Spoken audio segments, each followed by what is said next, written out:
Cool. Survivor Specialist Phil and Alexa are back. Today we are joined by Domenick Abbate of Survivor Ghost Island, the best runner-up of all time. I don't care what anybody says, Dom. That's you. Wow. That's you. Those are some big words. I appreciate that, Phil. How you doing? I'm doing good. He's decided to join us for our episode 7 predictions and power rankings just in time for the merge. Thank you so much for joining us, Dom. What are you thinking about this season so far? Oh, I'm into it. I didn't know how I was going to take it coming off the last season, and like there's this anxiety of watching it again. You know that the show takes place on your islands, and you're going to see these trees that you've had conversations at, and you're going to kind of be, it's a weird moment, to have the new season start.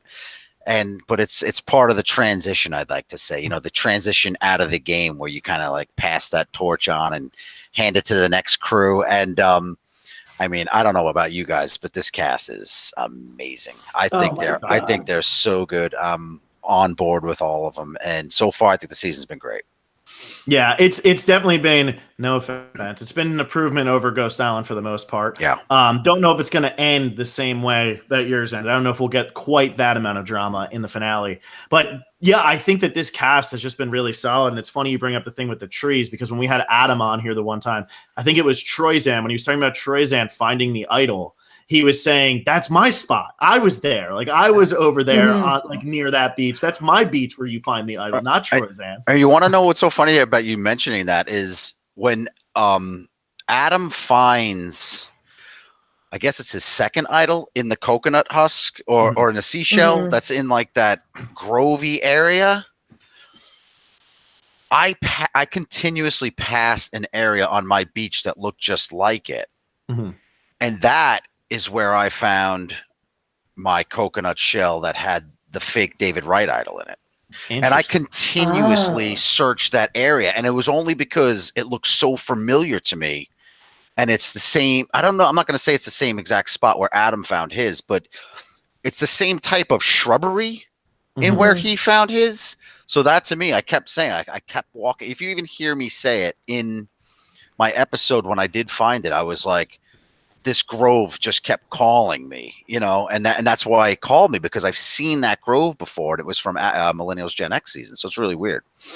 That's really cool. Yeah. That's a good note to future Survivor players. Yeah. If you've seen it before and it's maybe in Fiji again, keep an eye out. It's a good starting point. Yeah.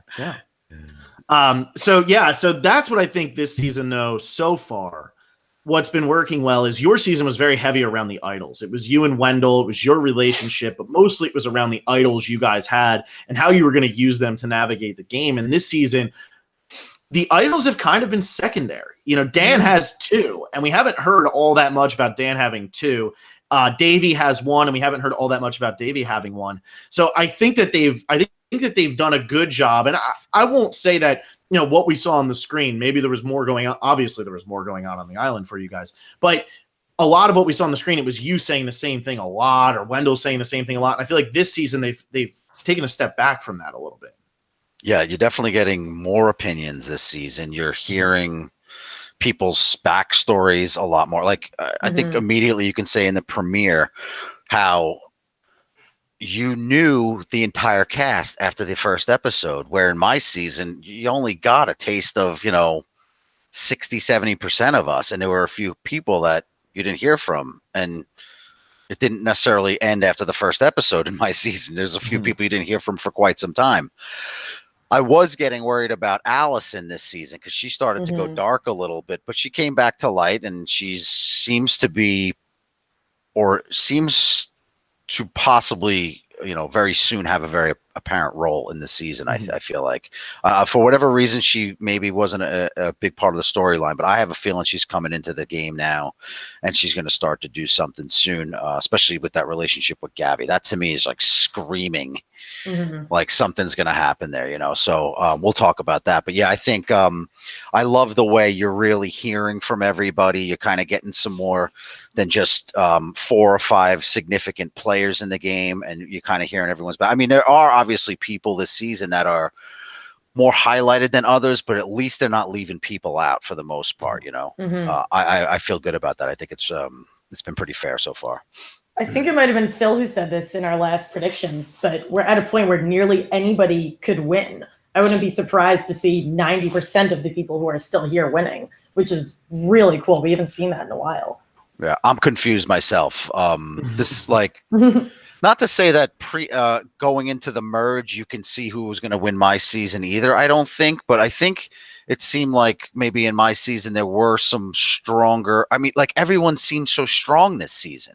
Mm-hmm. I mean, I am having a really difficult time nailing down who's going to the end of this game. I still have my own personal theories, and like you said, go to really rank the players one episode before the merge. I'm having such a difficult time doing it. I've put some real elbow grease into it, but I'm pretty sure after the week is up and Wednesday comes, I'm going to just completely change my theory. But I mean, I've heard this 100 times on your podcast, and people have their reasons, and they're good reasons when they describe them in the moment. But then a completely different dynamic takes place in the game, and now all of a sudden it's like, oh, well, I didn't know that. They should have showed me that. So it's tough, but it'll be fun either way. Yeah, and I think what I think your season might have missed was how much of an underdog you and Wendell were at the merge. And I think that was something that was kind of skirted past. And then that's why, as a viewer, and Alexa and I talk about this so much, that you start to sit there and you're like, Dom or Wendell's going to pull this off. Like Michael can't possibly get all the way to the end with just what's on his side. It's got to be Dom or Wendell. And I don't think we saw the underdogness of that story. Whereas because of, I think, the title just of this season, it's automatically putting people in an underdog role. So we're it's making it more difficult because you don't have your just like, Dom and Wendell at the top here, or even your Ben and Chrissy, who were kind of at the top, come merge time of Heroes, Healers, Hustlers. So I think that's what's making this really, really interesting right now. And I'm excited to hear some of these theories as we move forward. I know. Well, let me ask you a question. Let me ask you a question real quick. Like it's difficult for me to analyze my own season because I was in it, and I'm not telling you to get specific, like what episode but generally speaking, you said, you felt that there was a point where me or Wendell were going to kind of take this thing and that you didn't think Michael was going to be able to pull it out. Like, was there something that was there a moment really? Because I try to watch it, but I already kind of know what's going on when I watched it. So it's hard for me to really see where that moment takes place. So I definitely have an answer. Like my one for Wendell is him building the swing or the whatever it was. That was a huge one because they never show that. And on this season, we've actually seen a couple people have moments like that. Mm-hmm. But the other thing was you were getting so much screen time even when you weren't going to tribal. That's always telling. Once we hit Chris Noble going home, it was okay. Kellen's getting a negative edit. Michael just doesn't have enough people on his side. Donathan just doesn't. He's just not the type of player that's really going to win. And if he was going to win, they would have really played him up even more than they are. And then it came down to it was like, well, it's not going to be Seb. It's not going to be Angela. Why can't I think Angela? Thank you. I almost said Angie, but it's not going to be Angela. You started to be able to just kind of knock people out. It wasn't going to be Libby. It wasn't, you called her Parvati, but we didn't see anything that was Parvati-esque out there.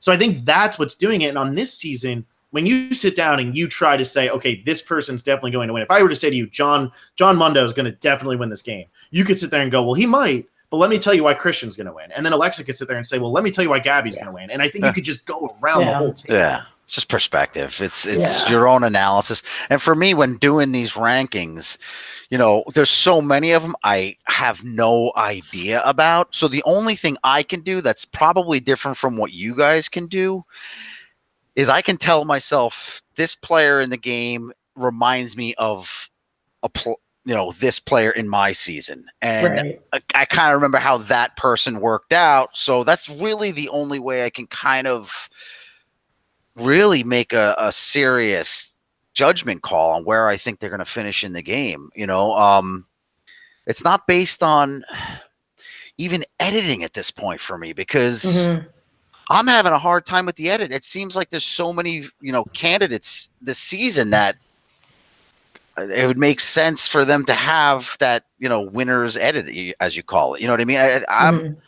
there's a lot of good stories out there in the cast this season. So any of them can make it to the end and win this game. So for me, it's really just a matter of saying, all right, this person reminds me of this person for my season. And I remember how it worked out for that person. We'll see. Maybe it'll go again that way, but I don't know. Well, that's more to factor in than we have, I think. It's a little bit more. It's a little bit more. Yeah. It is a little bit more. And I'll even try to use those names and say this person reminds me of this person for my season, because that's really the only logical way I can do it, and sometimes there's really no comparison to the players. It just is what it is. But and we talked about this a little bit before we were live, but this merge predictions are so tough. Pretty much my top 3, I am very confident are not going anywhere. And my bottom 3, I'm extremely confident could go home. And my middle is just a mess. Gigantic question mark. Yeah, I know. I don't know. I feel really confident about my final 3 also, but then I'm like, who knows?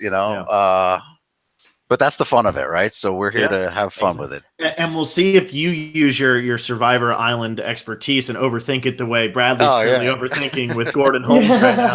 Where his Lyrsa was his winner pick, and Lyrsa goes home last week, and I'm pretty sure in his he's position disaster. Right oh yeah. Oh, which is very similar to his exit. Yeah. Because they left at the same time. He had the numbers, and right, and that was very similar. Yep. Exactly. I actually did see that comparison when I was watching it. Yeah. So there you go. And he's having a terrible time with power rankings. So you can't possibly be that bad. But yeah, so speaking of people that we've already kind of seen, somebody I really need to ask you about, because you've played with Bradley and you wanted to get Bradley out of the game. Yeah. Natalie Cole. What would you do with Natalie Cole on this season if you were playing with her? What do you like? What do you think you would talk to us? She's my Philip Shepard to the end.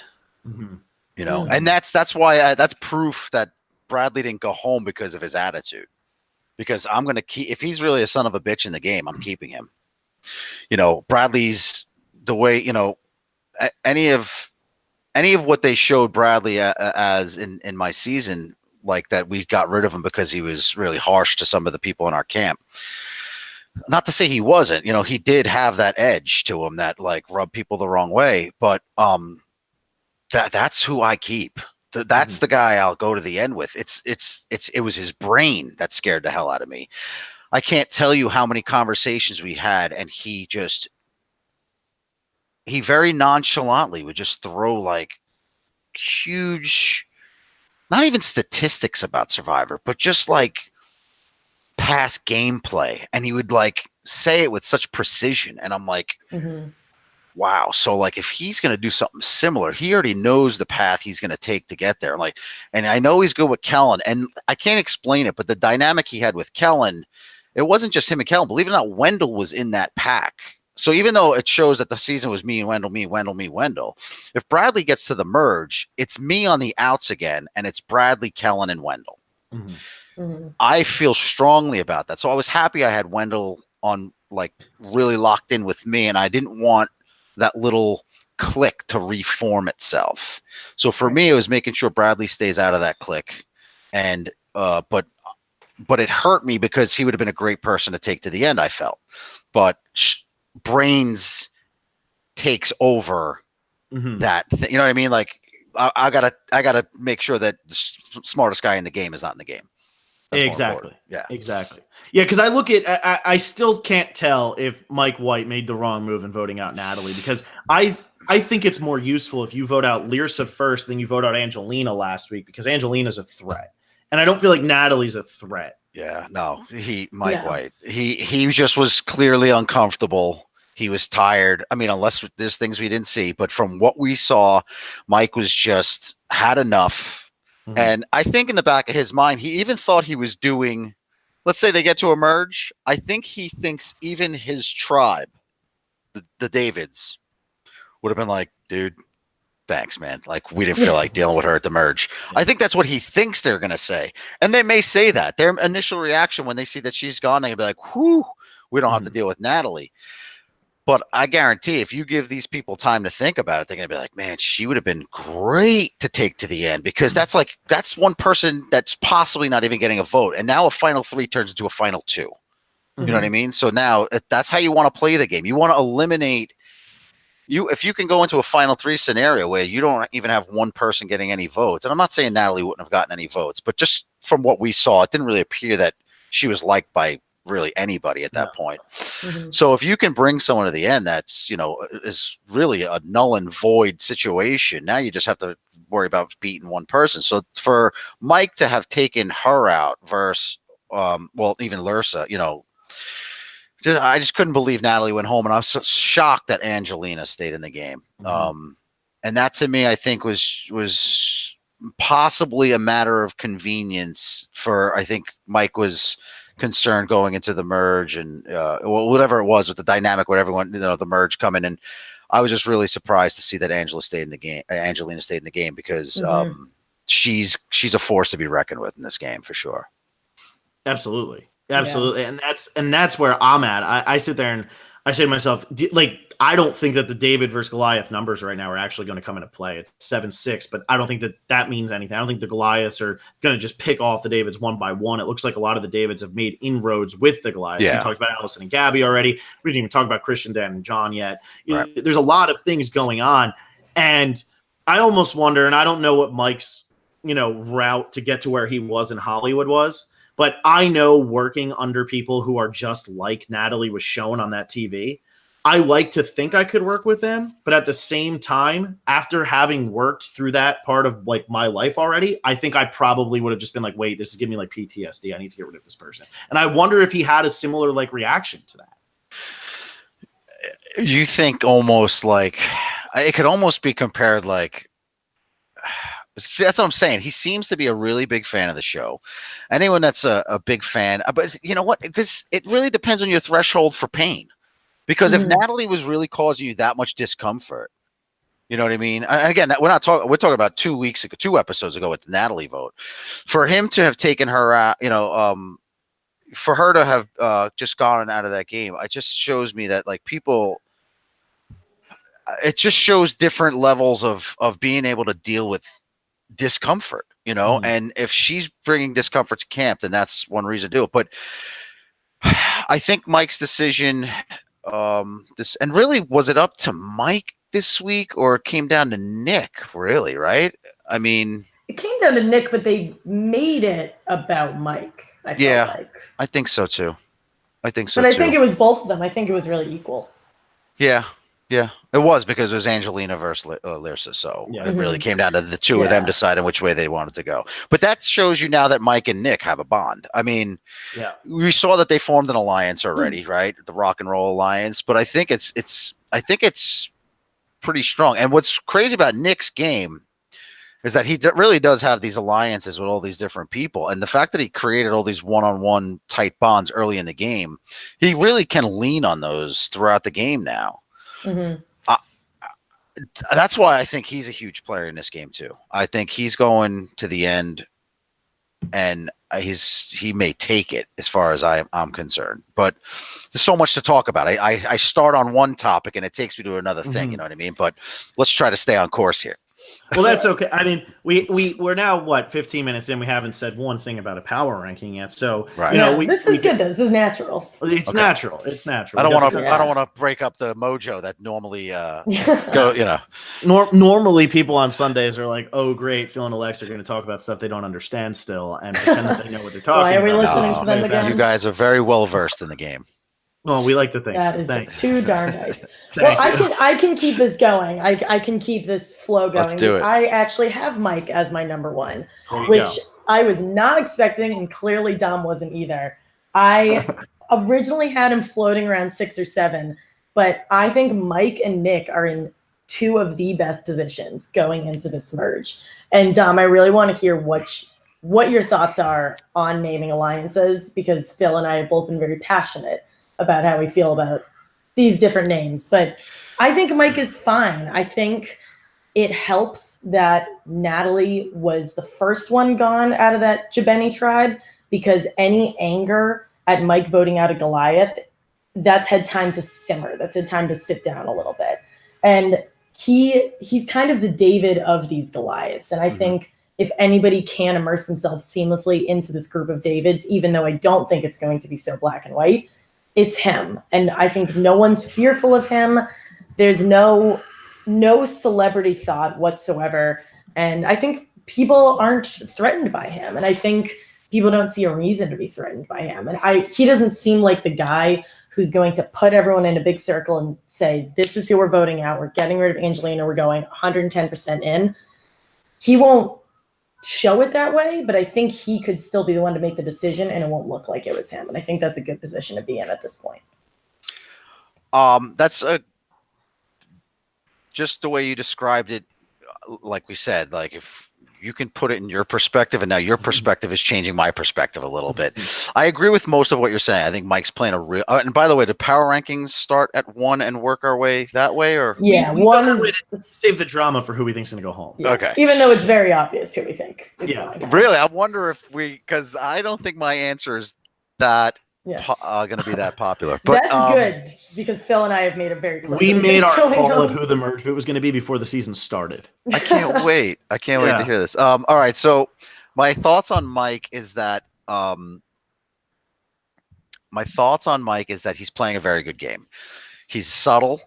He's not shaking anybody by any means. He's very smart. I believe he knows when to throw his opinion in the mix and when to sit back. He seems to me to be that non-threatening guy that seems intelligent, but not too smart for the game where people think he's going to out-strategize them or anything, even though he probably can. I think he's holding back quite a bit, but I think he's doing a real good job of kind of just sitting back. What you're saying about the celebrity thing, you're right. I don't think it's coming into play right now. I don't think it seems to have an effect on anyone now in the game, but I do feel strongly as you get towards the 6, 7 area, they're going to be like, no, he does not belong here. It's time to get rid of him. So I won't tell you where I have Mike. Ooh. But, spoiler. But it's to me, he seems like the type of player that he's pleasant to have around camp. But once you have to start strategic, like I believe the merge is going to be, all right, let's come up with any reason to get rid of somebody. And that reason is good enough for me as long as it's not me. So for Mike, he's not in that mix early on in the merge. But I don't see him going that far into the merge. So, yes, that's my opinion on Mike. But my number 1 is my pregame pick. Hold on one second. Mister, you got to go in the other room. I love you. Sorry, he's trying to play trucks with me right now. But my number 1 pick is who I said before the season started, and it's Gabby. And I still feel good about Gabby. I do feel like Nick is gaining steam on her. But again, I can't really base it on the edit about Gabby so much. She does seem like an underdog right now, which kind of felt familiar to me. But hold on, guys. I apologize. Oh, no, darling. Tell Kristen we said unprofessional. No, darling. Say hi. We are a shining beacon of unprofessional. Yeah. Can you come get your son, please? Sorry, folks. I didn't mean to interrupt. Totally. I am a family man. Yeah, that comes first. Although Gabby was also my winner pick. Was she your winner pick before the season? She was my winner pick before the season, and she still holds. I still hold that confidence in her because I think she's very aware of when she feels vulnerable. She's not like, oh, I'm good, I'm fine, I don't have any issues coming my way. She knows it. She sees it ahead of time, and she's proactive. You see in this episode, she's like, I can't wait around. Which the greatest line she said, hope is not a strategy. Fantastic. That's what I want to hear. Good. That's what I want to hear in players. Don't wait around for something good to come your way. It's up to you to make something happen. And every moment in the game is an opportunity to make something happen. You have to just determine if you're going to be the person that sits around and says, how are they going to slit my throat, or, you know what, I'm not going to give them the opportunity to do that. I'm going to make sure that I do something first. And I feel like she's really good at that. She has a real good grasp of that. So she's been my winner pick since before the game, and I see her through to the end. Like I said, my biggest concern, which is my number 2 pick, which we'll get, I won't jump ahead, but obviously is Nick, but we'll talk about that. Okay. I mean, here's how I look at it. I like both of your people here. I love Gabby. I still think that she can win the game. I agree with everything you're saying there. I think she's a really good sense, and a lot of people have been getting on her for crying, but she has been on the bottom. And so that's a very emotional spot to be on a small tribe. And you start to feel the frustration of, there goes my best friend hanging out with the cool kids while I'm over here all alone. You start to feel that. And I really like where Mike's at right now, because I think, Dom, you hit it on the head. People won't start to worry about that till 6 or 7. Mm-hmm. But I'm not putting either of them at 1, even though I have them high. I have Davey at 1. And my reason for Davey at 1 is idol, closest ally has the idol nullifier. Nobody knows he has the idol. This guy is probably, other than Christian, the most likable person on this season, at least from what we're seeing. It seems like everybody's really getting along with him. Even the episode last week where him and Elizabeth kind of went at it a little bit, it was definitely shown to be positive for him and negative for Elizabeth. Because everybody who reacted after that, Kara mainly talking about, Elizabeth's the, whatever, there's the division there. And Carl saying that Elizabeth was the one who was being ridiculous. And I feel like it was definitely shown in Davey's favor. And right now, nobody's expecting this guy, I feel like, to have an idol. It's not coming up. His name's never coming up.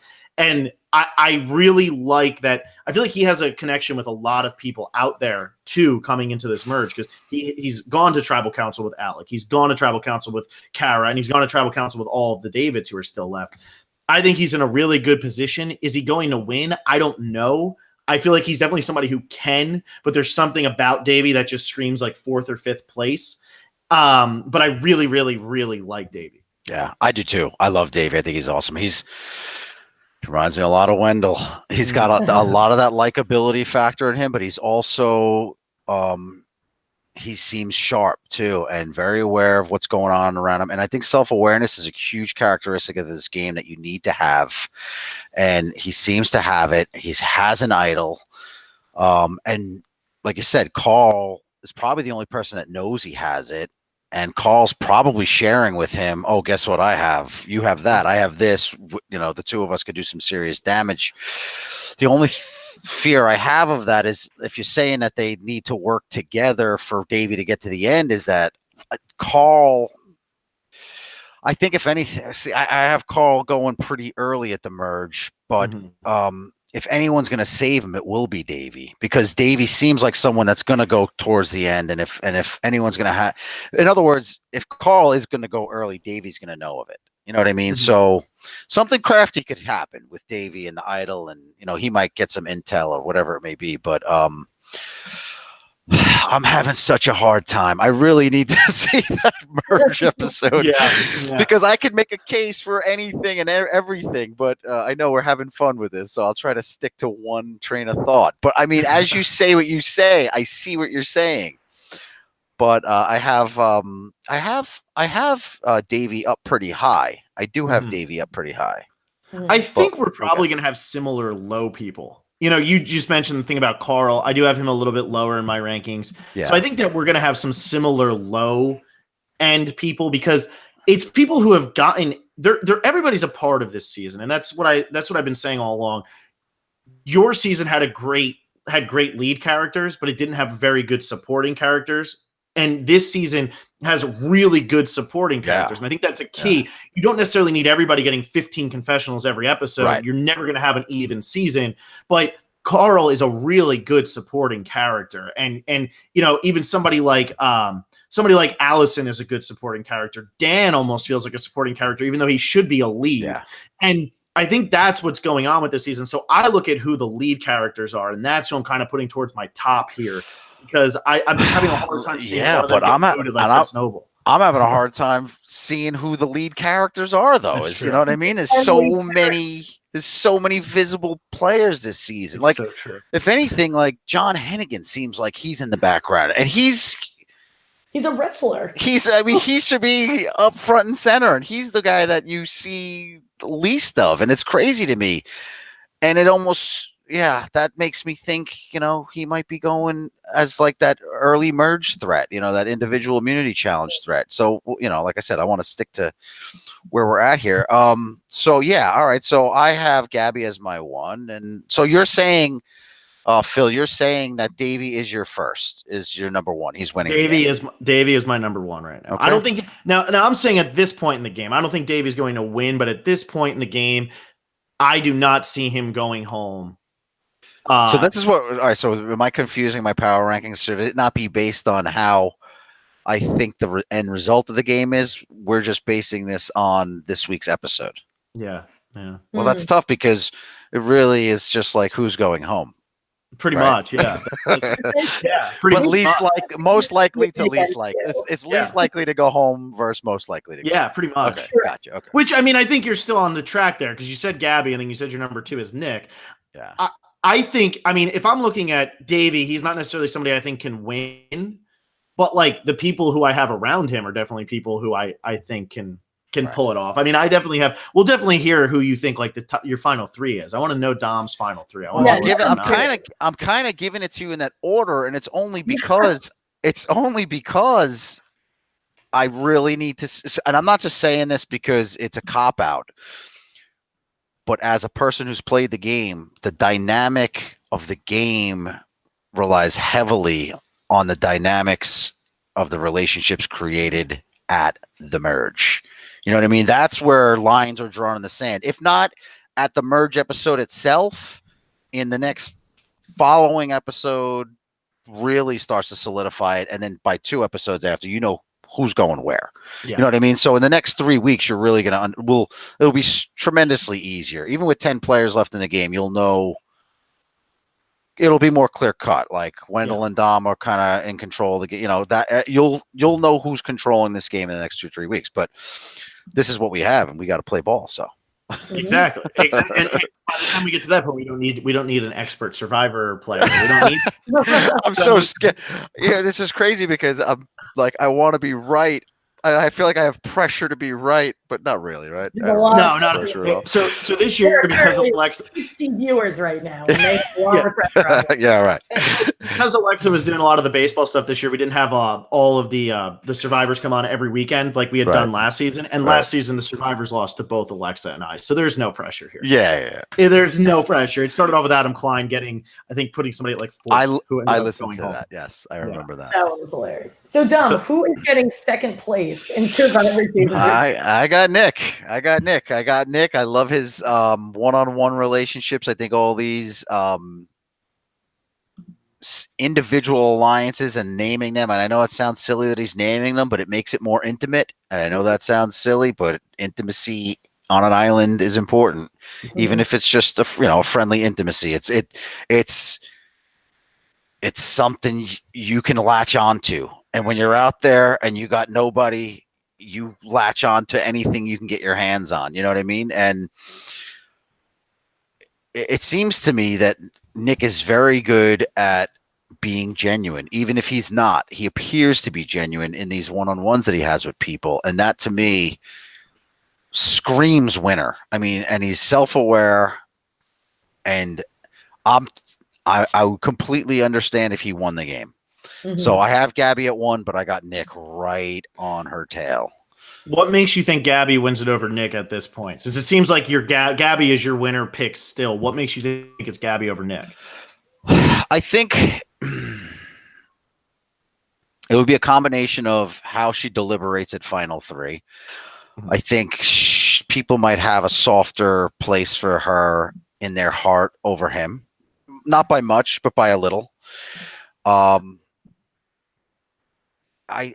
think the other thing is that Nick has all these really special one-on-one relationships with all these people, but like Russell did, he's going to have to cut ties with them at one point, and that's going to make that really intimate relationship that they had, just them two, seem like it was phony the whole time. So now he's got to deal with that aftermath, of explaining, I know we were going to the end, and then he's going to hear from someone else on the jury that says, no, I had that with him to the end, and then a third person. So I think that's where he's going to drop the ball at final 3. You know what I mean? And Gabby's going to be like, well, I didn't do that to you. I've been a sweetheart out here the whole time. So I don't know. Again, hey, we're just theorizing. Throwing it to the wind. Yeah. Well, my number 2 is Mike, Alexa. I'm going to jump ahead of you because it fits with Nick. And I think the reason that I have Mike so high at number 2 is because of his relationship with Nick, and because of Nick's relationship with Christian, and because of Christian's relationship with Gabby, as well as Dan and John. There's so much going on there that I think saves Mike. Because even if Angelina tries to make a move and which I think she's going to do because that's just the way Angelina's playing the game. Mike can decide which side he wants to go with. And if Nick and Christian try to get back together, because it looks like Nick takes these alliances very, very seriously. Once he names it, like, you guys are married forever. So it seems like he's taking this very, very seriously. And so I think that helps Mike White because he can kind of go into what already looks like a majority and still be with some of the Goliaths that he had played with earlier in John, in Dan, and Dan's obviously going to go crawling back to Kara. We've seen that is just so obvious. But I think that that's how it's going to line up more, and I think that's why Mike's going to be safe. And I don't think Mike can ever make it to the final three. I think he's going to be somebody who falls short of that. But he's definitely playing. He's definitely playing a lot better than I expected him to play. Mm-hmm. Yes, I agree with that. And everything you just said is a very valid point. What's so weird too, though, that like you said, like you think Mike's good because he has a relationship with this person, that person has a relationship with that person, and that person has a relationship with that person. And now it's almost like come full circle where everyone is somewhat connected through a person or two. So what you now have is where in that chain link does someone say, no, Right. I'm not down with that. You know what I mean? So that's where you're going to see the friction in what you're talking about. And I think that's going to happen. I think you're going to see something where people are trying to connect each other by connecting the dots. And then I think at one point someone's going to say, well, that doesn't fly with me because that person I'm not good with. But in the beginning, it will work because people just anything at the merge, you just want to make sure it's not you at the merge, Yeah. And so if 11, if 10 out of 13 people like, all right, we're all connected through each other somehow, that's fine. That's good enough for me. Let's pull the trigger on that. So that'll be that. And even if that person doesn't deserve to go, sometimes it's just the numbers beat the hell out of you in this game. Yeah. Alexa, who do you have at number 2? I'm going to jump to 2 and 3, mostly because I have Christian at number 2 and Nick at number 3. And we've kind of talked about all of them. But with Christian, I have Christian number 2, and I think he's in a fine spot. The only reason I have him a tiny bit above Nick and is kind of going back to what we were just talking about, how Nick has these relationships with everybody, and Nick is going to have to cut them at some point to get there. And I think the difference between Nick and Christian is that for whatever reason, it won't seem malicious coming from Christian. I could see how people could take it very personally coming from Nick because these relationships are so intimate, as we were just talking about. I think people, even though Christian, people are perceiving him as nerdy, game bot, whatever you want to call it, I think people see him as like a teddy bear now because he's like getting along with the George Bushy of Tushy, and he's hanging out with Gabby. Like, those are two people who would never have any kind of connection. And I just think that Christian isn't going to seem like he's playing this super angry, cutthroat game. And I think in this season where relationships are extremely important and idols come as almost secondary, people's perception of how and why they go home is going to really matter. I'm going to jump in on that Christian comment. And this is where personal experience from the game comes into play. Yeah. Let me start by saying I love Christian. There's no one. He's such a pleasure to watch. I would love to hang with him. I look forward to hanging with him one day. He's amazing. I don't have a bad thing to say about him. There's a hanging butt. But there's no way anyone is taking him to the end. No. There's no way. No, absolutely. The closest thing I can compare him to, and not to say that they're anything alike, but it was the same feeling Wendell and I had about Sebastian. All right. Like, even though Sebastian had that extra vote and he was going to take me out, Sebastian had to go home at 6 either way. Mm-hmm. Okay. Because we were too afraid he was going to win an immunity challenge and go to Final 4 and then make it to Final 3. And we're going to get our ass kicked by Sebastian because he was the nicest guy out on the beach. He just was so chill, and he just always put the group in a good mood. And he was always that guy that lifted people's spirits. And Christian, even though it's not the same style in which Sebastian does it, you see Christian, he is the most lovable guy out there. And he's the one that if you're feeling down or feeling like you're having a bad day, Christian's going to be the guy that lifts your spirits. Okay. Mm-hmm. And anyone that's smart, that's left in the game with 6 or 7 people left in the game, they're going to say, look, there's going to be a point where there's an individual immunity challenge. That's a puzzle, and he's going to start kicking our ass. So before it gets too late, he's going to have to go. So I kind of have Christian going in that range of the 6-ish area, which we'll talk about. And again, I'm basing that on personal experience in playing that when you have a guy that lovable out there, anyone that has a brain in the game is just not going to allow him to get past the 6th spot. The problem is he has really strong relationships with people, though, and it's going to be heartbreaking for people to cut ties with him. But the smart people are going to say, I know he's amazing. I know he's amazing. I know he's amazing, but we're playing a game. It's for $1 million, and he'll forgive me later. I think that's it. I would be flabbergasted if he made it to the fire making challenge. But I think up until then, I think at least for this week, there's absolutely. Yeah, no, he's a pleasure to have around camp, and he's not going anywhere for a long time. And he may even make it to the finale, but he's going home very early in the finale. Let me ask you then, since you wanted to make the comparisons maybe to people on your season, who would be the Laurel that might say, like, that might end up taking Christian to the end? Because Laurel knew she wasn't going to beat Dom, and I think she knew or not Dom, but Wendell, and I think she knew she wasn't going to beat you. But is there anybody that you could see maybe taking Christian to the end because they just got into that, or like they keep on riding that wave, and then somehow it just ends up where they're voting for Christian to win in some tiebreaker scenario? The only person that would keep Christian to the end would be Gabby, and it's not because I don't think she's smart enough to cut him. I think she genuinely has a real bond with him that I think it would pain her to cut ties with him after he's been so good to her the whole game. So I think she would be the only one willing to do it. But I wouldn't be surprised if you see a confessional of her bawling her eyes out saying, I don't know how I'm going to do this, but I have to do it.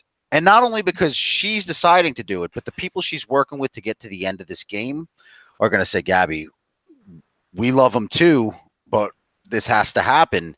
And I could see her having a major struggle in that episode, whatever episode that is, and saying, sorry, buddy, it breaks my heart to do this. Waterfalls coming down her face, and having this huge moment in the game where she lets him go. And, half the viewers may be like, what is she doing? But the people that get this game will be like, yeah, she needed to do that. Yeah. And I think Christian would even respect that. Probably. Absolutely. Yeah. There's no way he would be mad at her he's a stand-up guy. He's not going to take anything personal in this game. I don't think he'll be any form of bitter. Absolutely not. Absolutely not. He's a stand-up guy. So who's your number 3 then? Who's rounding out to your top 3 here? That's never going to get a vote in the finale here. I'm back and forth with Davey and Allison. Okay. Davey and Allison. Yeah, Allison's starting to make some headway with me, and I think that she's going to be a big part of the Gabby Alliance. I think they're going to really start to work. I think that moment we just saw in this past episode where Allison says, I'm a doctor and it's in my nature to help people in need. I think that was a real bond that was formed there. And now going into the merge, they have traction and they have a foundation built. And now they can bring their own people in together and try to form some type of coalition. And I think there's a good amount of people that are going to work together. I don't think this is going to be a merge where it's split down the middle. I think it's going to be like 8 versus 4. After the first episode, I think there's going to be a good 4 solid people on the outs. And I don't think Gabby or Allison are going to be those people on the outs. I think they're going to be in the mix with the main players of the game. So Allison is really my 3, but Davey's on the fence. And the reason why I think Davey could be at 3 is because I think he's going to make some good gameplay, and I think it's going to happen soon, especially with the stuff you talked about with idols and nullifiers and Carl and him. And I think Davey's going to work his way in there, and I think he's going to make it final 4. So my top 4 round off, Gabby, Nick, Allison, and Davey. And this is who you think is going to be the final 4 in this season as well, as of right now? Yeah, okay. Again, we're shooting darts here, but yeah. And I like what you're saying about the the Gabby and Allison scene because they decided to show that now for a reason. Yeah. You know, they could have shown that. They didn't even have to show that. They could have Right. just ignored that if nothing was going to happen. And the way that it was played up in the preview, I was like, well, this tribe's going to lose, and they're actually going to vote one of these two out because, you know, you haven't heard anything from Allison, and now you do. Right. And you would have to think that something's going to come of this because now neither of them should be in danger at any point. And you were talking about who's going to like kind of defect. You know, you're talking about, oh, you're going in a circle, now you're at 13. I think that defection kind of comes from Dan going back with Kara, and maybe that's where you end up with this 8-4 split where it's Dan, Kara, Angelina, you know, Alec. They're all on the wrong side. Yeah, maybe not 8-4. It might even be a little more balanced. Just as you threw those names out there, I'm like, yeah, maybe it is that. Yeah, you know, but it starts to make a little bit more sense. And Allison and Gabby never end up as the biggest threats in any of those situations. And what's weird for me is I keep saying that maybe Davey and Carl are going to be kind of on the outs a little bit. But then I remember that Davey has a good thing with Nick. From 2 episodes or 3 episodes ago. So it's like they all are intertwined. And a lot of it has to do with the fact that Nick created that. He created all these individual relationships. So it's going to be really interesting to see how the groups are set from this point. And I really want to do I'm really interested to see also how it does split numbers wise. Like I said, if it's going to be, you know, 8 and 5 or whatever it is, but it's so hard to tell. They're all connected. Yeah, they're all they really connected. are. The web of alliances. Really it's so wild.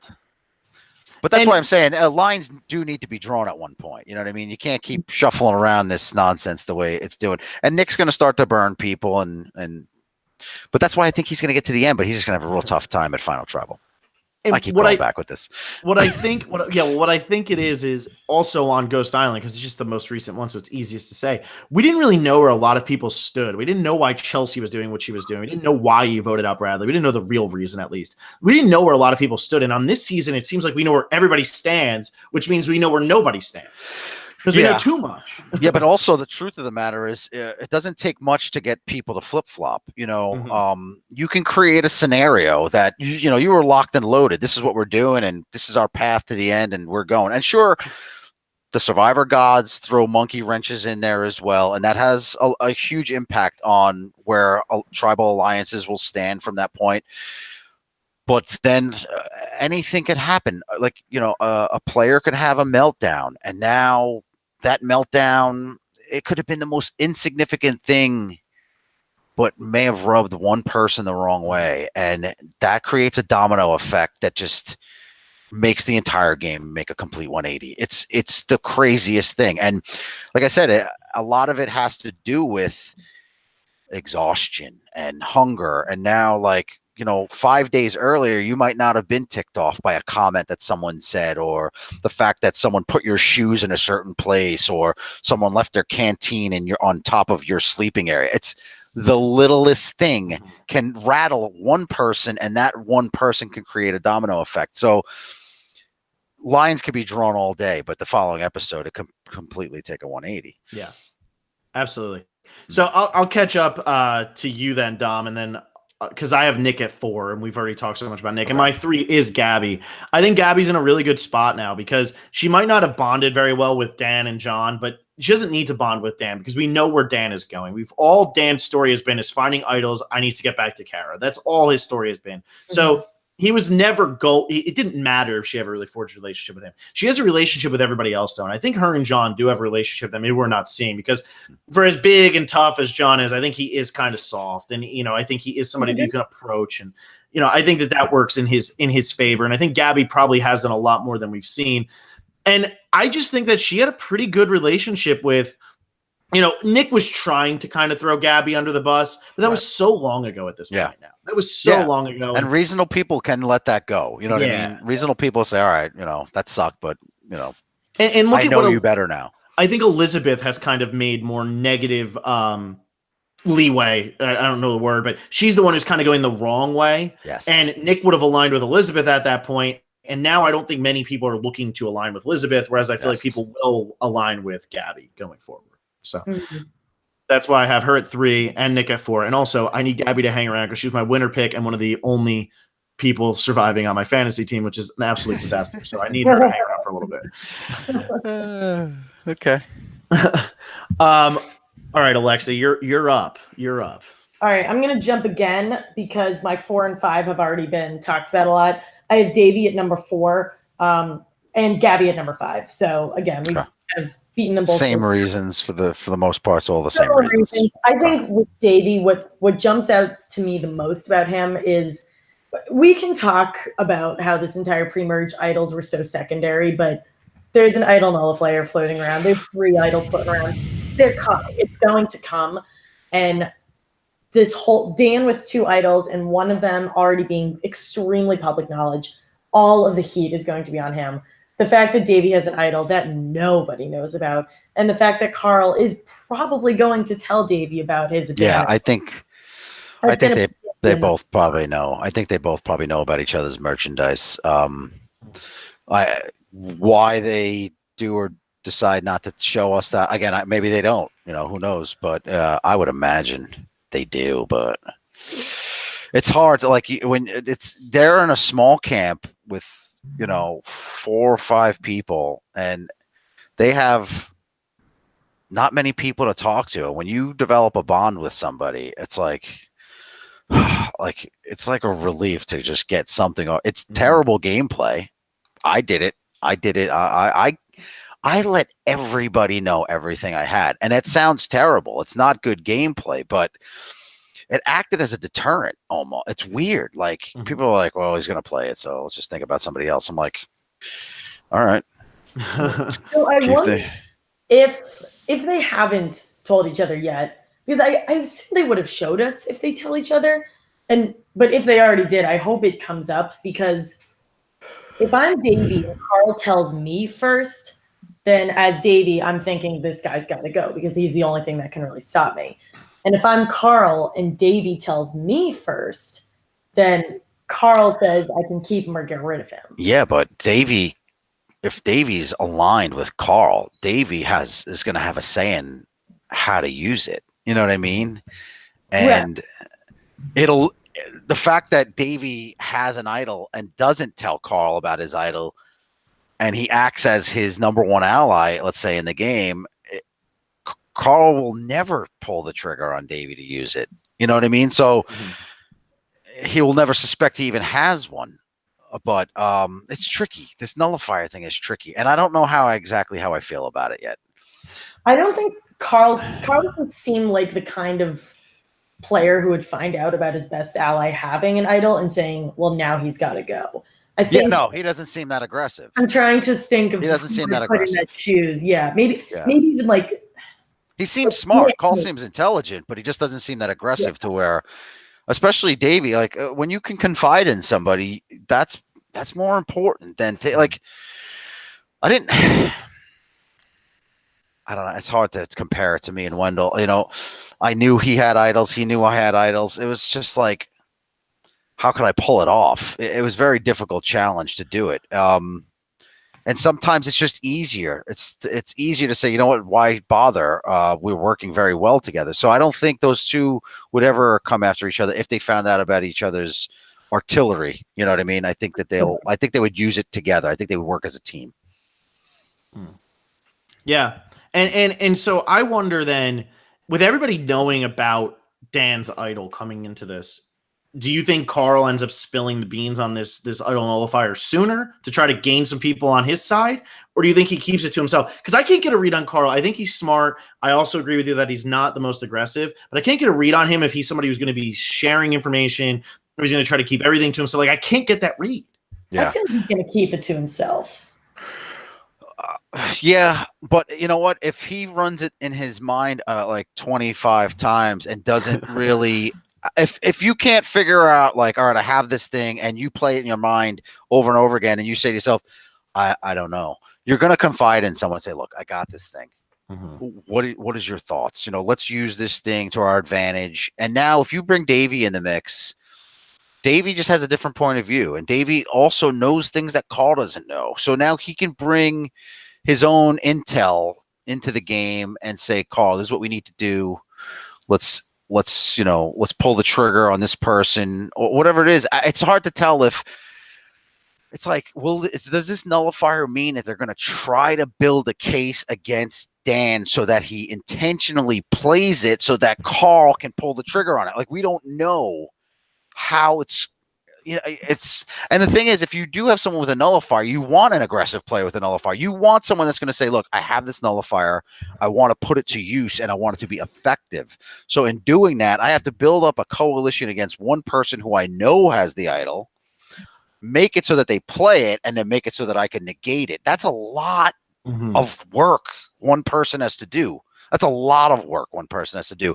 And I would say the odds of it being effective in playing a nullifier effectively, it's got to be one of the toughest things to do in this game. So I'm looking forward to seeing how it plays out, but I don't think you can do it without the help of anybody else. I think you definitely need one or two other people to help you build a coalition against a person that you know has an idol and is going to need to have to play the idol, if that makes sense.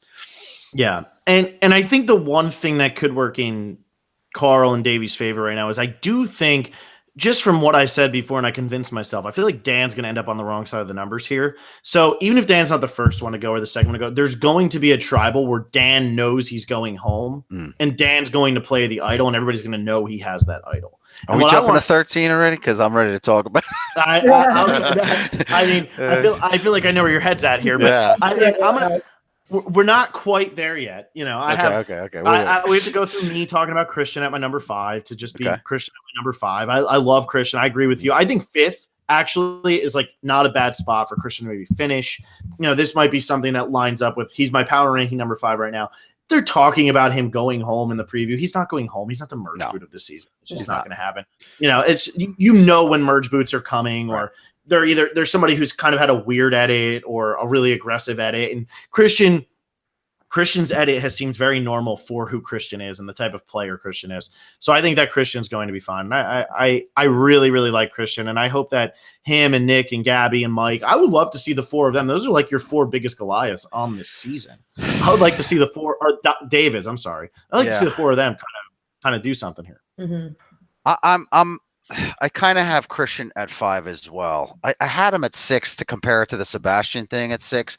And you really don't want to even let Christian get to 5 because that gives him the opportunity to win, 2 more challenges individually. And there's going to be something in there where there's some type of puzzle and he's going to excel. So that's why I'm up in the air about putting him at 5 or 6. But I think the dynamic of the relationships will keep him in the 5th spot. I could see the Nick Christian thing, the Gabby Christian thing, and I think with Gabby's help, the Allison Gabby Christian thing. So, Davey doesn't really fit into that equation, but I don't know why I have him like working his way into that circle of love later in the game. Somehow, just from his likability.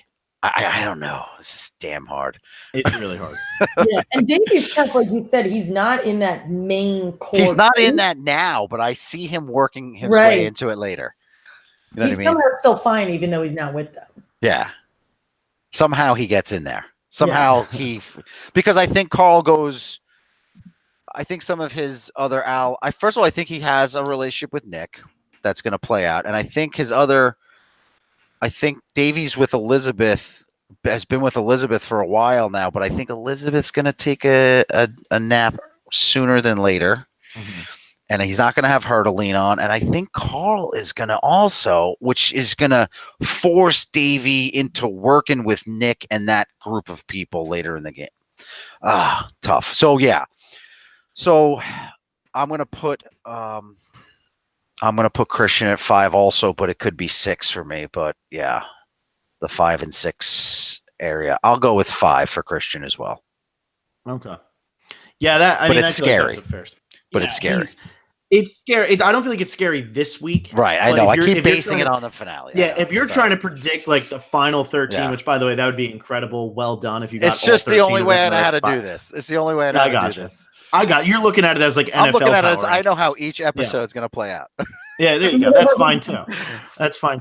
But But yeah, I think that Christian right now, I do. So you've been a fan of Survivor for a really long time. You've only played on a season where the fire making challenge was there. Yeah. How do you feel about the fire making challenge at Final Four as a whole? It's weird. There's mixed. No, there's mixed emotions about it. But if you have to ask me if I'm in favor for it or not, I am. I'm in favor of it because I think it makes for a more interesting Final Three, and I think the show is about what's good for the viewer, not good for the player. And I think for the viewer, it's more important to have a really more explosive Final Three. And even if one of those three aren't that explosive, as long as at least two of them are. And I'm not trying to say, Wendell and myself, but I think even in future seasons, I think you're going to see it where there will not be one master and two coattail riders. You'll never have an Adam. You'll never have that again. You're going to have solid competition in the Final Three from now on. And I think the fire making challenge forces that to happen because typically the person that's going to win that final, and it's only because we've seen it 2 seasons in a row, the person that wins the Final Four is a force to be reckoned with in the game. Right. Like they were put in that fire making position because they're a threat to win the game. And then they'll end up winning the fire making and probably win the game. You know what I mean? So it's good for the game. It's good for the viewership. Is it necessarily good for the players? Sometimes it is, and sometimes it's not. For me, it shouldn't. For me, the problem I had was I looked at it too much like, oh well, I won the Final Four challenge, therefore I'm going to Final Three, and now, like, even though you hear me say, should I take Wendell on and fire? The concept of the Final Four fire making was so new to me, and the consequences of somebody winning the fire making challenge, it hasn't registered. I didn't get 10 seasons to let it absorb in my brain and let myself say, no, don't do that. You need to do this. It wasn't until after the game played itself out, I knew I lost, and then I went home and just thought about it for a month and was like, oh my God, like, why don't I just throw the Final Four challenge? Let Wendell win it. Let me go up and fire. Or that was one route I could have taken. And the other route I could have taken was take Wendell on and fire and seal the deal. So so forget about the fact that at Final Three, you'll have more dynamic people going up against each other. You may also have this really explosive moment at Final Four where either someone will give up the Final Four challenge to say, I want to go to fire, or they'll throw their hat in the ring with the biggest competitor, their biggest competitor, to win the game outright. It may not happen for season 37 or 38, but it's gonna happen where someone gives up a seat at Final Three and gambles their entire game in a fire making challenge. It's gonna happen at some point. And do you think that if you would have just taken Wendell with you to the Final Three, that would have made your argument even stronger because you could have just been like, I put him here? Nah, I don't think that really would have had an effect. I think some people would have been like, oh, that's noble of you. And other people would have been like, you're an idiot. Why would you do that? You know what I mean? It would have been split right down the middle, and that would have had the same effect as anything. I don't think carrying him to the end, he would have been smart enough to say, well, he's intelligent enough to say, Dom's an idiot for doing that. Don't reward him for that. And he would have been good enough to do that. He's smart enough to know to have said that. So, all right. Well, my number 6, we haven't heard his name yet. But I'll say the George Bush Yatoshi is my number 6. I am there. Might be high, but I just don't. He seems like he should be somebody who's really threatening. He's a big guy, biggest guy out there. Should be the guy to go home at the merge. But you have Dan, who's bigger. People know he has an idol. You have Alec, or Dan's not bigger, sorry. But you have Dan, who's big and has an idol. Athletic, you have Alec, who's big. Yeah, you have a lot of big threats, and a lot of people are starting to catch on that a lot of this does have to do with puzzles and everything like that. And you have a lot of big puzzle threats out there, too. I mean, probably win some of these challenges. Gabby, Davey, Mike, Christian. These are all people who can win these challenges, really. So I think John's in a good spot because John has relationships with everybody. everybody, speaking of not being like threatened at all by his celebrity, that's John. Everybody seems to love the fact that he's the mayor of Slam. Maybe if this was 2000, this would be a bigger deal, but because it's 2018 and it's not the WWF, it's not the Undertaker and Stone Cold Steve Austin. This is Johnny Mundo. I think it has a little bit, and I think he's just a seriously likable guy whose job just happens to be being an actor. So I like where John's at in this game, and I think he has a lot of people on his side. I have him a little further down, but not far, and I think he kind of suffers. I put him exactly my reasoning for John and Mike, and I have them two back to back, and it's basically for the same reasons, is that they are likable to have around camp. They are pleasant. Mike, I think, is more strategic than John. John seems to just be there for the journey a little bit. But like I said, they may look at John and say, all right, John's a nice guy. Whether he needs the money or not, we don't know. We don't really know what he's making doing the wrestling thing. Mm-hmm. He is in the public eye, but he could go on an immunity run, and we don't want to really take that chance. And even if we did want to take that chance, he seems to be okay. He doesn't seem to need the money. And I know that sounds like it shouldn't play into it, but it still does. Even on my season, like, you'll see people lie about their occupations because they don't, like, a lawyer doesn't think, or a doctor doesn't think that people are going to award that person $1 million regardless of how good they played the game. And I think that that's just something that's never going to go away in Survivor. And even though John may not even make that much money doing what he does, and I'm not saying he does or doesn't, I have no idea, but I think that I think the perception is that he's very well off. He seems, and that, yeah, John, you've been great to have at camp, and thanks for all the hard work you did, but we don't really need you anymore. So see you later. In other words, he's not going to be part of that final 6 click, that final 5 click. And I think, when it's time to get rid of him, they're going to do it. So, but that's my opinion on John. So when I get to his number, I'll just skip through that. Okay. Yeah. And so let's ask, we asked the important questions on the Survivor Specialist. Who would have been the George Bushy of Tushy on Survivor Ghost Island? That's tough because he's really like one of a kind, Yeah. But, it's not far from, because it's not just the physical aspect. He's got the whole aura as well. Mm-hmm. Yeah, but who had that really was Noble. But I know it's a completely different dynamic. John is more humble and pleasant, and where Chris was more confident and he wouldn't hold back. He needed to let everyone know about his abilities. So in that aspect, it's different, but if they're still in your presence, there's still an aura, if that makes sense. Even to this day, when I hang with Noble, it's great. We're friends now, but it's still like I'm with the Noble one, and he lets you know you're with the Noble one. You know what I mean?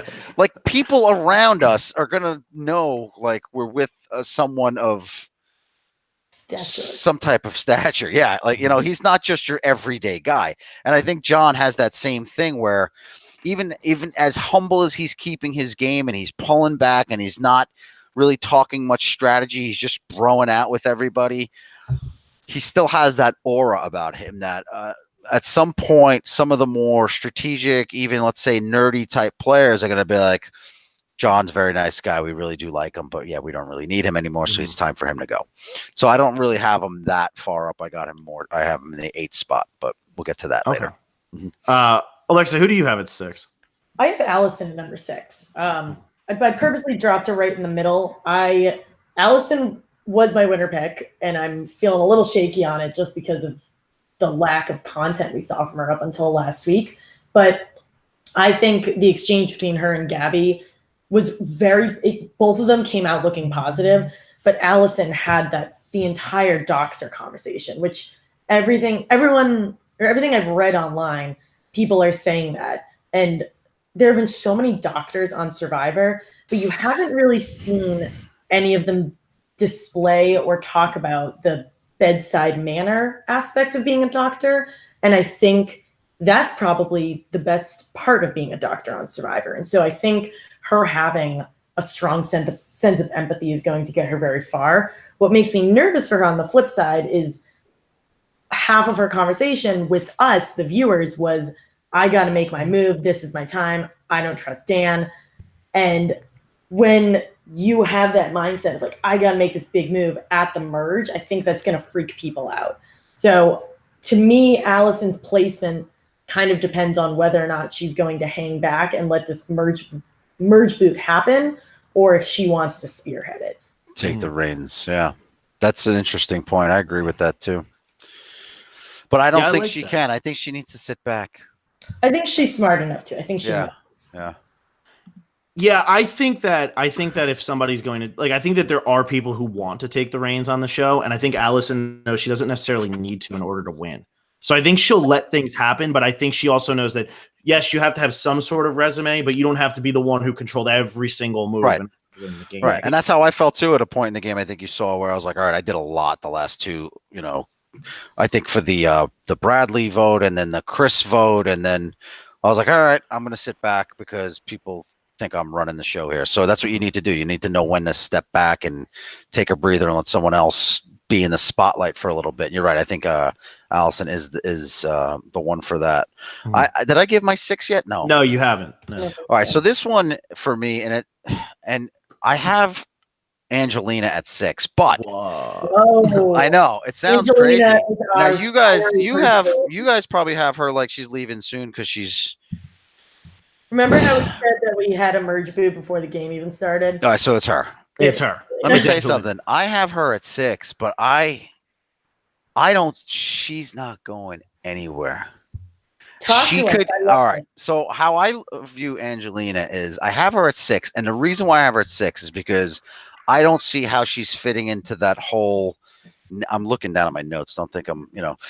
I don't see her fitting into the Nick, Christian, Gabby, Allison mix, according to my theory.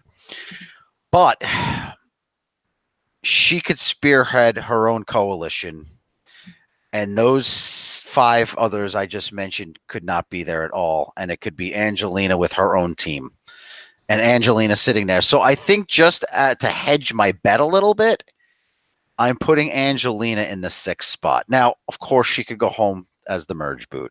Mm-hmm. Especially you see her, she's getting aggressive in her gameplay. She's getting aggressive, but she's super self-aware. And I think I hope she's self-aware.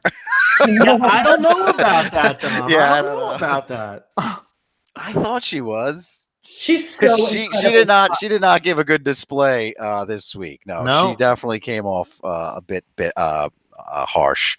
But I don't know. She seems really smart to me, and she seems like she's going to take control of this thing. I think she's incredibly smart. Yeah, she seems really smart. One of the smartest people on the island. I'm throwing her in there to hedge it. But yeah, I would not be shocked if she went home at the merge. I'll tell you why I'm worried for Angelina. And Alexa, you have her at 13, right? We both do. Okay. We do, but I want to give my reasoning after yours because I think it's different. Oh, that's fine. But I have a lot of reasons for having Angelina down there. And I guess we can talk about her now since we've already spoiled it. And everybody knew we were going to put her at 13 beforehand because we've been saying it the whole time.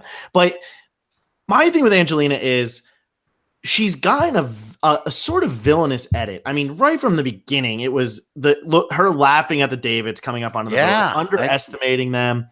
Then her with Natalie, she's voting with Natalie so she can get the jacket. And then you watch her in this like wool sweater, and she wanted that other jacket though. And I get that one was probably wet, but whatever. I think what I've noticed with Angelina is she wants it done her way. And I think in life, I think she's had a lot of things done. Like she's made sure that things went the way she wanted them to go. She's in control. She makes sure it happens. I mean, she's the president at Stanford. That's not something you're going to be just because you're like, I'm going to run, whatever. Would you say she's a little Chrissy-esque? I would say yes. Yeah, I would say yes. But I think Chrissy's like the more mature version of Angelina, where I think Chrissy wants things done her way. But I think Chrissy I think Chrissy was more set. I don't know. I think because Chrissy was a little bit older, she's more set in her ways. Whereas I think Angelina might kind of look back at this and be like, "Man, I look like such a like." I think Chrissy had a little more social grace with it. Yeah, I think that's better. She was a little more suave about it.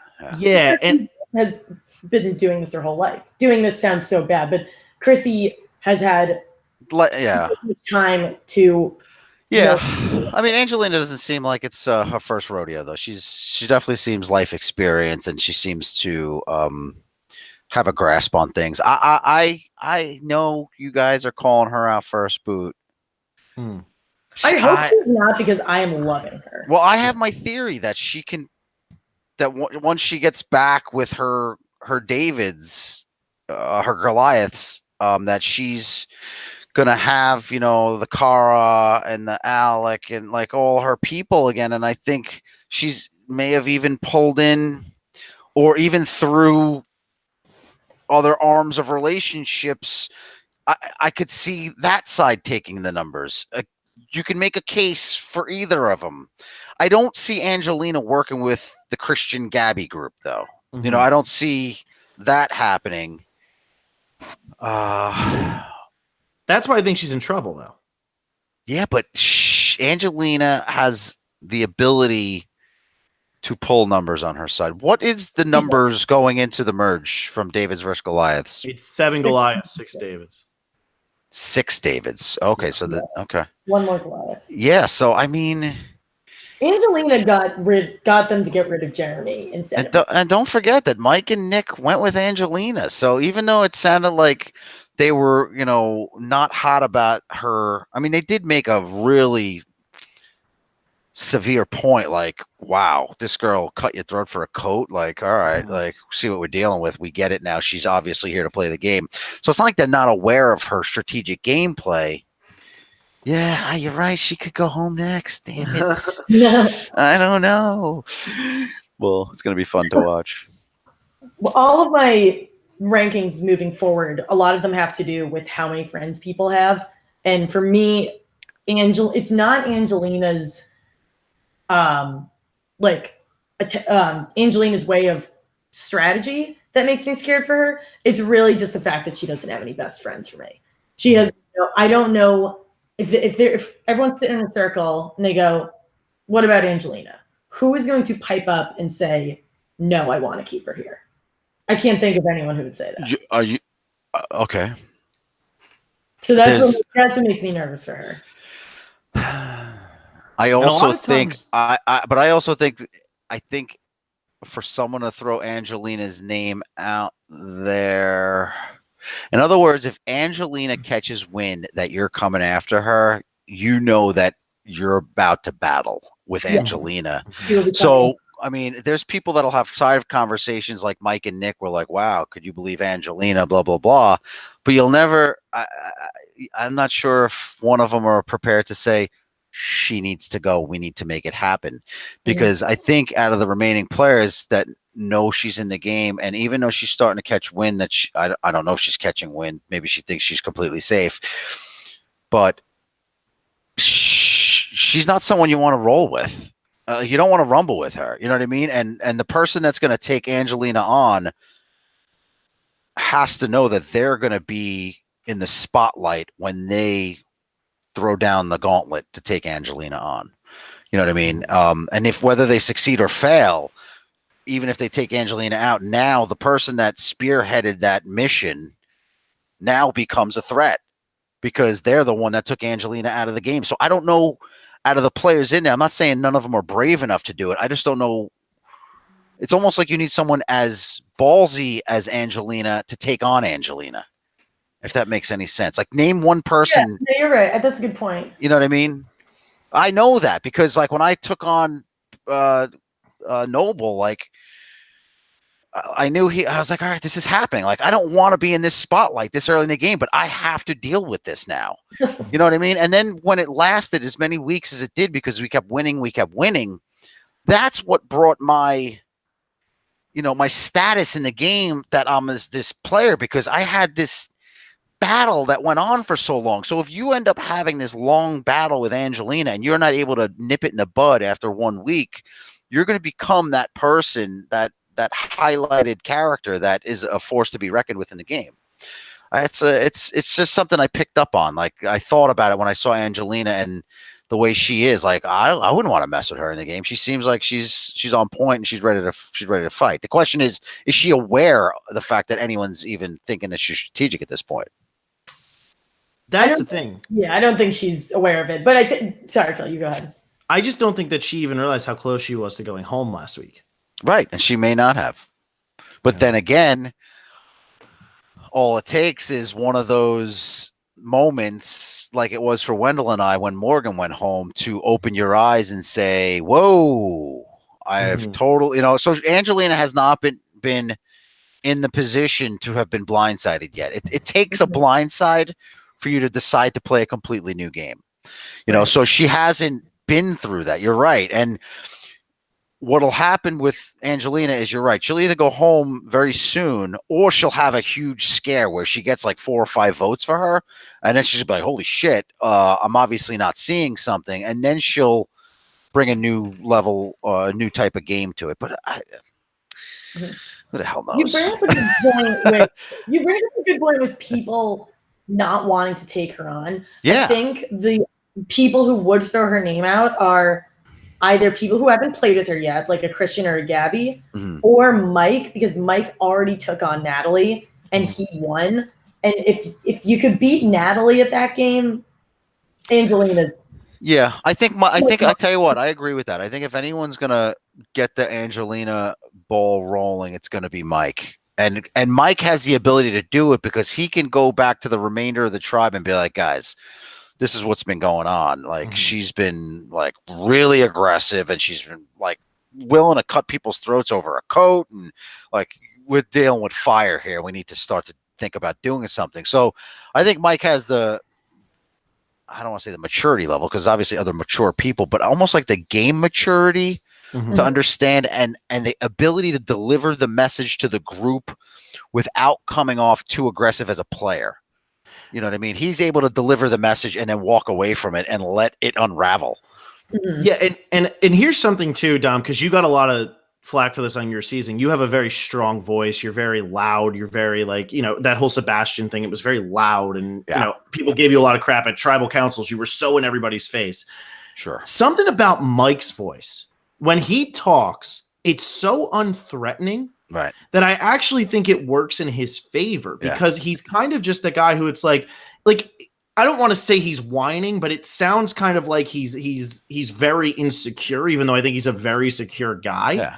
And so I think that it works in his favor, because maybe when he's saying it, people aren't going to be like, damn, he's telling us we have to do this. They're going to be like, man, that's a good idea. When Mike's sitting there going, we need to vote Angelina out. But the way he says it, they're hearing it more as, maybe we should vote Angelina out. I think that's good. I agree with that. I think it's the combination of, you got to remember, he's a story writer, so he can deliver a message. You know what I mean? He'll if there's something he wants to get across to people, he's going to be the person who knows how to do it, because he just has experience in his writing career. You know what I mean? But also take that softness in his tone of voice, like you said, and just take his persona. Like, you're around him, you're not threatened by him. He's a soft, gentle guy. I mean, he's Ned Schneebly.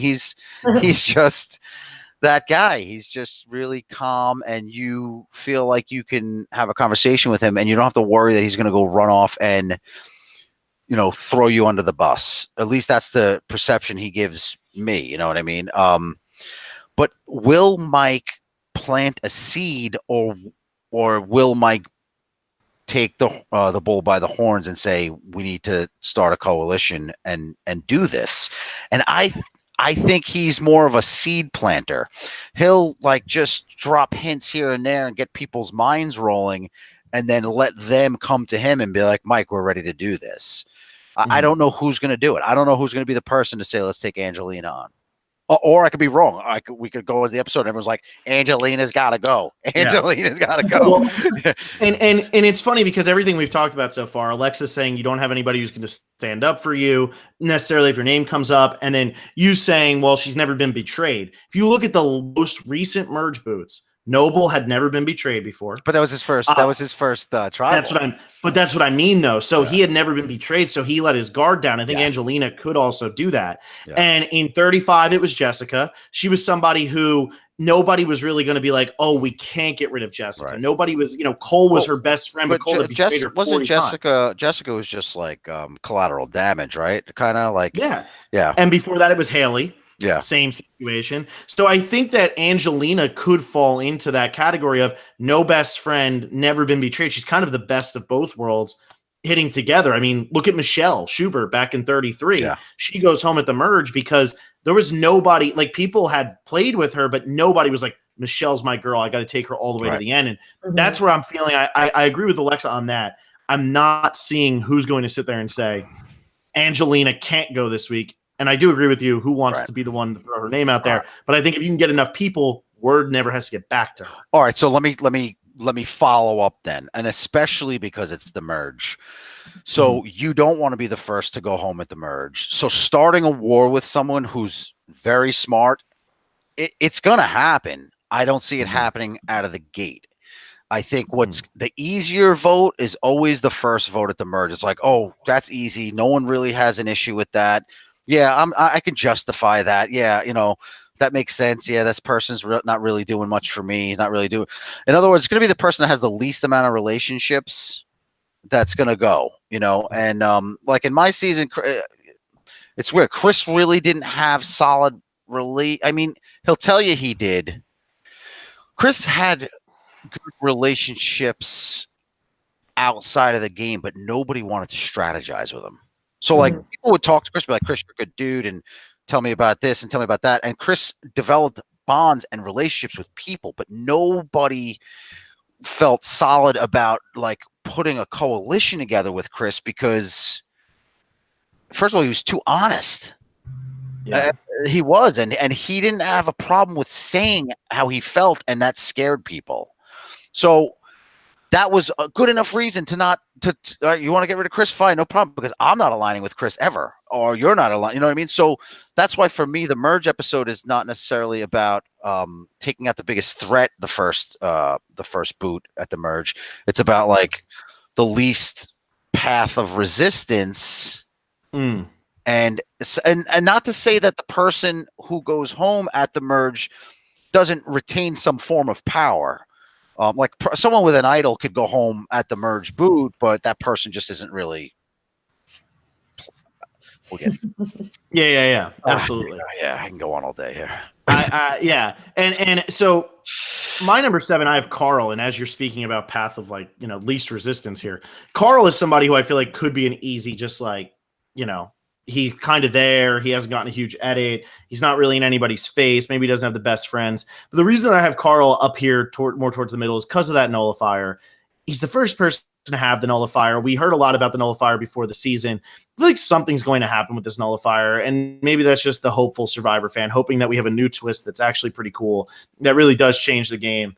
And so I'm thinking Carl hangs around here. I don't think he's somebody that you look at and go, we got to get rid of him. Like I just don't, and I don't even think that he's somebody like a Haley where it's like, oh, we could just get rid of him. I think he's just kind of there right now. And I think that's a good place to be. He doesn't seem that threatening. He doesn't see, when he was talking about, we got to get rid of Nick, he was whispering it to one person here and one person there. He's very subtle. And I think that works for him right now. And I don't know if he's going to be on anybody's radar right away. So what number was that for you? 7? 7, yeah. Yeah, see, I'm looking at the numbers I wrote, and I'm like just constantly changing them as we're speaking. You're pulling me. I do that all the time. Well, because like what you said before, Alexis, like the people in the middle, you just have no idea. It's like who you think's going to the end of this game, and you think you know who the early merge boots are, but you have no idea of the mix up in the middle. And I have like Cara and Alec and John and like that whole mix in that little area, and Mike White. Like I have in that 4 middle pack, it could be any combination in that order where, for 7, I think I have Cara down, but I don't really have a real good reason. I just feel like, but I could also see like I think there's two coalitions that will form, and I think the Angelina, Cara, Alec is one side of it, and then I think there's Gabby, Allison, Nick, Christian on another side, and I don't know where the other people fit into that. And I could see either of those two factions being at the end, but I don't see a mix of them being at the end. So, like, I feel more strongly about the people I said earlier, Gabby 1 and Nick 2. So if that's the case, I don't see the other faction going out early. I see them either being in the middle pack or being there at the end of the game. So it's like reversal. It's interchangeable for me. And like I said, so that other faction being Angelina, Alec, Cara, and, I don't know who else they're going to work with. I don't know, but dying. You know what it is, though? Slow death there. You're saying it perfect here, where after this first boot, the next 2 or 3 boots are probably going to be a little boring, because it seems like it's going to shape up where it's one against the other, and you're not going to get a mix. You're not like, I just don't see a mix happening. And I think within one of these coalitions, as you're calling them, you're going to have a mix, because you're going to have people who are so aligned with each other that it's that circle we were talking about at the beginning. Yeah. But outside of that, I don't necessarily think that you're going, like, I think that whoever goes first, you're going to see their 2 closest allies follow in the 2 weeks to follow. Yeah. Oh, you're saying so merge boot, and then the next 2 that person was aligned with, you think? Yeah, I think like because those 2 coalitions form, and let's say it's like 8-4, like we were saying earlier, or something like that. I think you see it turn into 8-2, and then you start to try to use those 2 people. I'm going to disagree with you on that, because like I said, I believe the first 1 or 2 merge boots are not necessarily, I think those are more the people that don't have the most relationships, are kind of out there as low-hanging fruit for people to kind of just be like, no problem. Like, in other words, you can get both factions to agree on those people. You know what I mean? So there's really no one to tie them to. I mean, technically you could tie them to somebody, but I think it's going to be the less aggressive players that aren't great socially in the game, that are kind of the low-hanging fruit early boots, unless there's an imminent threat that needs to be eradicated, which is how I'm going to shape up my 11, 12, and 13 for you. Okay. All right. So we'll get to that. But so it's hard for me to really break down 7, 8, 9, and 10. If I have to give you numbers, I'll give you Cara 7, John Hennigan 8, Mike White 9, and Alec at 10. But that's very interchangeable. And the 4-pack of those people could really switch with the Gabbies and the Christians and the Nicks and I'm so terrible at this. So I'm sorry to have jumped ahead to 7, 8, 9, and 10. I know that's not the order in which we do it. I just don't really, I am having the most difficult time giving you those, but I'm going to listen to your guys' thoughts on your 8, 9s, and 10s.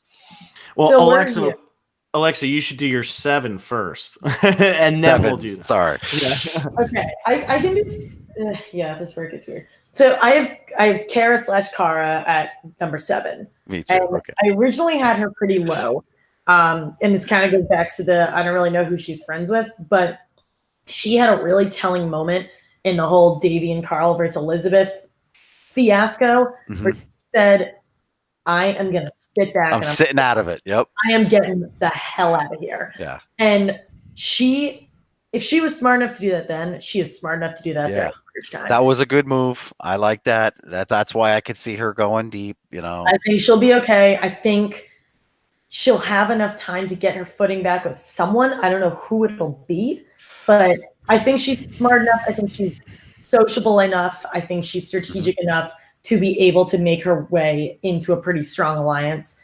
So I think she's fine. I can go farther unless Phil, you want to. Well, 8 is Cara. I have 8 Cara. So same reasonings as everybody else. I think Kara's playing a pretty good understated game right now, and Dan's going to be her shield for as long as Dan is in the game. And maybe Dan goes home this week, but Dan will be her shield until he goes home. That's how I feel about it. So, Alexa, if you want to do your... So you think there's really something to the Dan-Kara relationship? Dan thinks there is. He does. Oh, all right. So that's all that matters, is that maybe that's what they're setting us up for, right? That Dan is completely unaware of the fact that that's a one-sided thing. But if I'm Kara right now, I'll roll with it. Hell yeah. You never say no. You never say no on Survivor. I'm gonna run with that. I think early on it was freaking her out because it was freaking other people out. Now she's in a bit of a situation where she sort of needs it. And again, I think like she's wearing the pants and it's non-existent. Yeah, but she also made many people aware that she's not down with it. Like, I know this is going on, but I'm not going to argue with the guy. Let him think what he wants, just so you guys know there's nothing there. And that was a good move on her part too. The fact that she had that conversation. So she's making good moves. She's saying good things. She hasn't showed me any weakness in her game at this point. Nothing significant anyway, but I just feel like she may be on the wrong side of the numbers. I think that she's not aggressive enough to put together the right game plan. I feel like Kara's game right now is going to set up where she eventually just gets voted out. Like I know that sounds like obviously that's how everybody's game goes, but I feel like hers is just it's setting her up turn. to just be her turn. She's done. Yeah, it's like almost like Dez last year, but Kara's like a much more well-developed Dez, I feel like. But it's just kind of like your time's up. We don't have any space for you anymore. That's where I have her also as her exit from the game. It's like there's nothing significant that she did, but I think when it's time to get rid of her at 7 or 8, like we're talking about, it's only because she doesn't fit into the remaining players' plans. So it's like she's just next. Yeah, so I'm with you on that. Yep. And then Alexa, I'm going to jump ahead of you again, just because I have Allison at 9 and you both already talked about Allison. I don't have much of a reason. I just always get scared when somebody gets a spike in content right before the merge. Although I think hers is definitely better than most. I just put her at 9 just as like a hedging my bet there. So not much to say about her. I do not like how my remaining people are shaping up. Is it because of the discussion we're having and like you're changing your mind, or you just don't know? I think it's because I don't think any of these people are going home. Okay. Like that's the thing. They're making it very difficult. Yeah. Phil, what number did you just go to?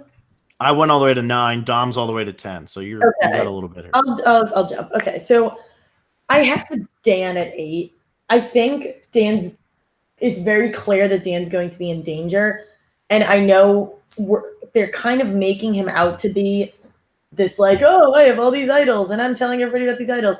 But I don't think he's going to go home with 2 idols in his pocket. I really just do not see that happening. He's someone who had an idol, and instead of sitting back and enjoying the fact that he had an idol, he went out and got another one. And I think a lot of players wouldn't do that. And so I think he'll be cognizant enough to know that he's in danger. And if he plays that one idol, people aren't going to suspect that he has another one. So even though his name's probably going to be thrown around and written down, I just don't think he goes home. But I'm still putting him in my bottom half because I'm nervous for him. And then I go Carl at 9, and I have no idea why he's there. Yeah.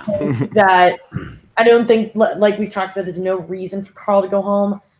And I think Carl they've shown him to be both quiet and also occasionally irritable. But I think we're past the point in the game where people are voting each other out because they're irritable. So again, I don't really know why I have Carl so low, but for some reason, Carl's number 9 for me. That's fair. Carl's a hard one to read, right? Yeah, I don't know what to Probably do. the one I'm having the hardest time. Really don't. I have my version of why Carl is going to be where he is, but it's a lot about the stuff I said already. But I'll wait till I get to it. Okay. Well, my 10, I have Elizabeth, and I know all of us are pretty low on Elizabeth right now. We all have her kind of low. I feel like for this first boot, Elizabeth's going to be on the right side of the numbers, mainly because she's looking for somewhere to fit in, and she's another one. She doesn't have a best friend right now, but she's looking for somewhere to fit in, and she's going to be a number for. What's up? She just lost her best friend. Exactly, and I feel like somebody's going to be able to use her as a number for this first boot. And it wouldn't make necessarily sense to get rid of Elizabeth yet, just because, there's somebody bigger out there maybe to get rid of. And I know we've talked a lot about, just get rid of, you want it to kind of be like an easy boot, but I don't even think Elizabeth would be an easy boot because like you were saying with Angelina, if you're going to go at Angelina, you better be ready. And last week, what we saw is if you're going to like mess with Elizabeth, get ready because Elizabeth is going to bring something. She's not going to go down without a fight. So I just think Elizabeth is easier to pull the wool over. You know what I mean? Like Angelina's going to smell something. Elizabeth, I feel like you could kind of just get it right by her. She wouldn't even know it's coming. That's fair. Angelina will smell that something's up where I think Elizabeth will maybe suspect it, but then is easier to convince that she's good to go. No worries. So that's the only difference between them. But I mean, there's many differences, but in that thought, which is fair because Elizabeth is somebody who I think Angelina's will play this game very paranoid. And I don't think Elizabeth will necessarily play the game as paranoid as Angelina's playing it. Oh, see, I think the opposite. I think Angelina will play a very confident game, and Elizabeth will be paranoid. Because Elizabeth's about to walk into a merge. I feel like Elizabeth and Lyrsa have been waiting to get back to the merge together, and I think she's going to be shaken now that Lyrsa's not there. And we've also seen Elizabeth whip the votes her way, I guess twice now, when they really weren't going to go her way. But I just don't know who she's going to do that with now. And I think she could be used as a number, but I think she doesn't have the personality to just be a number. I think she's a leader, and I think both she and Angelina are too. And I don't know if she'll put that aside. No, that's fair. And maybe paranoid's the wrong word. Maybe Angelina's the one who will always be looking ahead and trying to figure out every move, and Elizabeth won't. And even playing with fear, like I've said 100 times in my season. But the thing about playing with fear is you need the wake-up call first. You need to get smacked. You need that holy shit moment where you're like, oh my God, all right, wow, I've been way too overconfident in my game. Obviously, I don't know everything that's going on. It's time for me to open my eyes now and just assume every moment of this game they're coming after me. And I think if Angelina can have that moment where she catches wind that a large group of people are coming for her, that will be her moment where she wakes up and stays on top of the game. The question is, will she just rub people the wrong way to the point where they're like, let's just do this? You know what I mean? So we'll see. But Alexa, who's your 10? My number 10, and this is why I was displeased with where I ended up. My number 10 is Johnny Nitro, and I don't think he's going home. I don't think he's one of the 3 people who could go home, but I have him pretty low. I think as much as merge boots recently have been the strategic women, and I know as much as individual immunity challenges have become puzzles, at the end of the day, he is a brick house, and it is going to be really hard to look past that for people. But I think what works in his favor, which is why I don't think he's number 10, is unlike what I was just saying about Elizabeth and Angelina in that they are leaders, and I think they'll have a hard time becoming a follower. I think John is very okay being a follower right now, and I think he is one of, if not the smartest survivor, I think he has some of the best survivor knowledge on the island, him and Christian. Just reading his interviews and just listening to the examples that he has it shows that he really knows what he's talking about. And so I think he'll be able to let Nick or Mike say, this is who's going home, and he'll say, okay, that's fine. But I think he won't be able to hide from just who he is for much longer. That's fair. I like that analysis on him. He seems to be very in control of just the way he wants to play. It seems like it seems like you can tell that he's saying, I'm just going to chill. I'm not going to do anything big, but at some point I need to start to speak and deliver what I think is, a game plan. But I think he just knows, let me just get to point A and then I'll do what I have to do. He's very good. He's very good, John. I don't know where the hell to put him either. Yeah, John's tough. It's one of those where you assume as soon as the season starts, okay, this guy can't win, and now we're hitting the merge, and it's he's surprised everybody. He's surprised everybody. Yeah, definitely. Yeah. All right, Dom, we haven't heard from you in a while. Who do you have at 11? All right, so I won't jump ahead. I'm gonna give you my 11, but when I eventually give my 13, I'll come back and kind of reiterate my 11, 12, and 13. But I have Carl at 11. This is weird for me. I think my 11 and 12 are going to have similar reasons, and it's going to be the low hanging fruit reason. It's going to be that I love Carl. I think he's awesome. I want to see him do well in this game, but I feel like he's not reaching out to enough people. I think he's locked and loaded in his relationship with Davey, and I think Davey, in his mind, is his ride or die, and that I just feel like if you don't have enough relationships going into the merge, that's going to be a huge reason for people to just be like, well, I don't really know him that well, so sure, I'm cool with that. Mm-hmm. And he's not threatening, and it's not like if he catches wind that you're coming after him, that you have to worry that he's going to raise a shitstorm. It seems like he's not that threatening. So that's why I have Carl at 11. So I'll stop there for now. Okay. I think it's fair. Yeah, I have Dan at 11, and I think Dan's in danger. He has the idol, which is what stops me from putting him at 12 or 13. So I have Dan at 11, which if I have Angelina at 13, that proves who I have, Alec at 12. Not really jumping ahead, just obvious. So I think that Alec I have at 12 because he's threatening, doesn't have really close allies, betrayed Natalia, which probably pisses off Angelina now that when they hit this merge, because Angelina and Natalia were kind of close. Mm-hmm. And I think that if Angelina realizes, wait, Alec's the one who did that, she'd be like, wait, why did you do that? We had this whole conversation about how it was going to be like you, me, Kara, Dan. Why would you do this?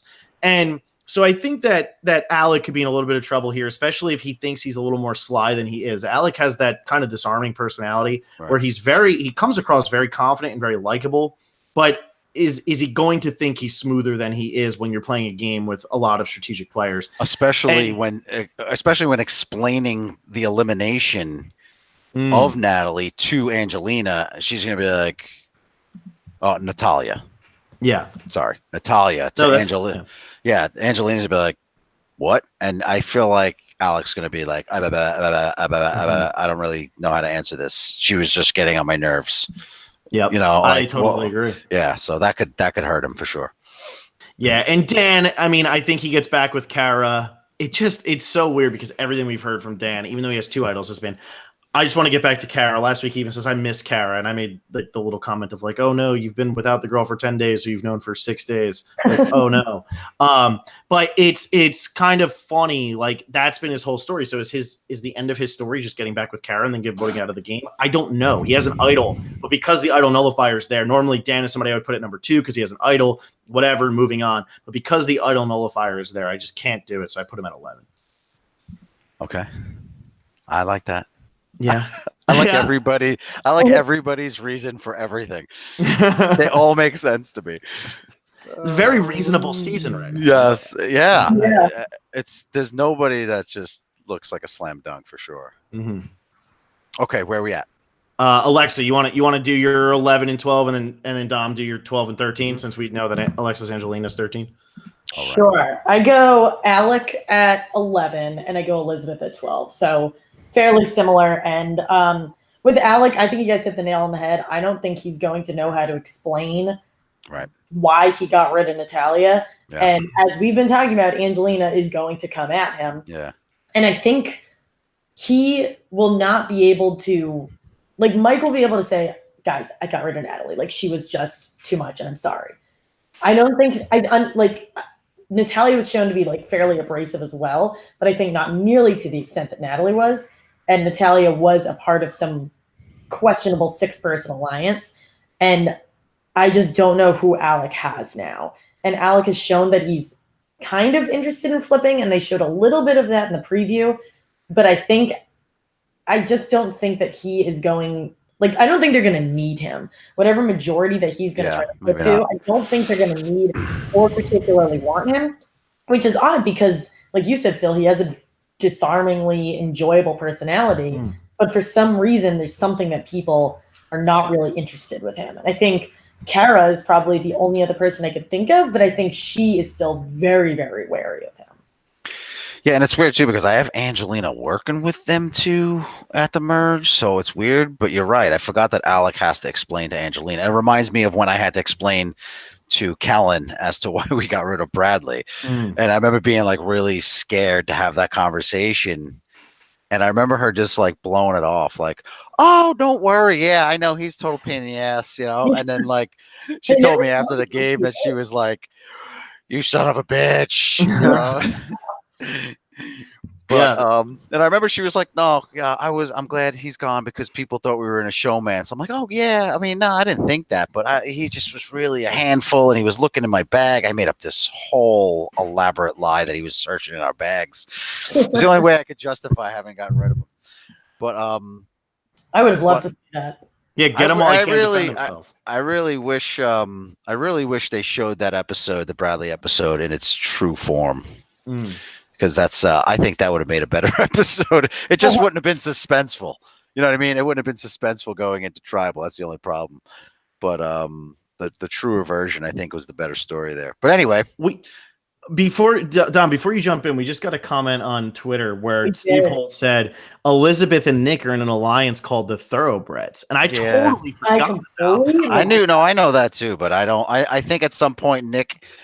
I agree. I know, and I didn't forget about that alliance, but I think at some point Nick's got, 7 different alliances, and I think he's going to have to start to cut some of them loose. And I think that breaking the Elizabeth one is going to be the easiest for him, because she's not going to raise hell if he does. I mean, I think he thinks that maybe Elizabeth will be forgiving if he makes it to the final 3 and she's on the jury. It's hard to tell, but Nick has an alliance with almost everybody in the game right now. So it's hard to, you can't sit here and just debate that. And I think if the majority of people at the merge are shooting Elizabeth's name out there, Nick's not going to go to battle for Elizabeth. It's not like she seems to be the type of person he's going to like, oh, but wait, let's try. Maybe he will. Maybe he sees something in her that I'm not seeing. She is someone that's pretty good to take to the end, but at the same time, she's not. She's kind of has that underdog story, more underdoggy than the rest of the underdogs, I think. And I mean, I wouldn't want to sit next to Elizabeth at the end. She's got a great story. She's got a great story. And like when she makes those like emotional faces where she goes like this, like when she's about to cry, like I want to hug her when I see that. Yeah. I think she's like such a sweet girl, So she's not someone I would want to go to the end with. So I think Nick won't have an issue with cutting her ties. And did you say you have her at 12, Alexa? I had her at 12. Yeah, I also have her at 12. And it's for the same reasons that she's hi. I'm almost done, baby love. Okay. Sorry. It's for the same reason, kind of with Carl. It's a little more obvious to me that Elizabeth is going to be the easy, collaborative, let go of the game, because I know she has an alliance with Nick, but I don't think it's that solid. I think that was just something Nick was just trying to lay some groundwork, and he was doing that with everybody.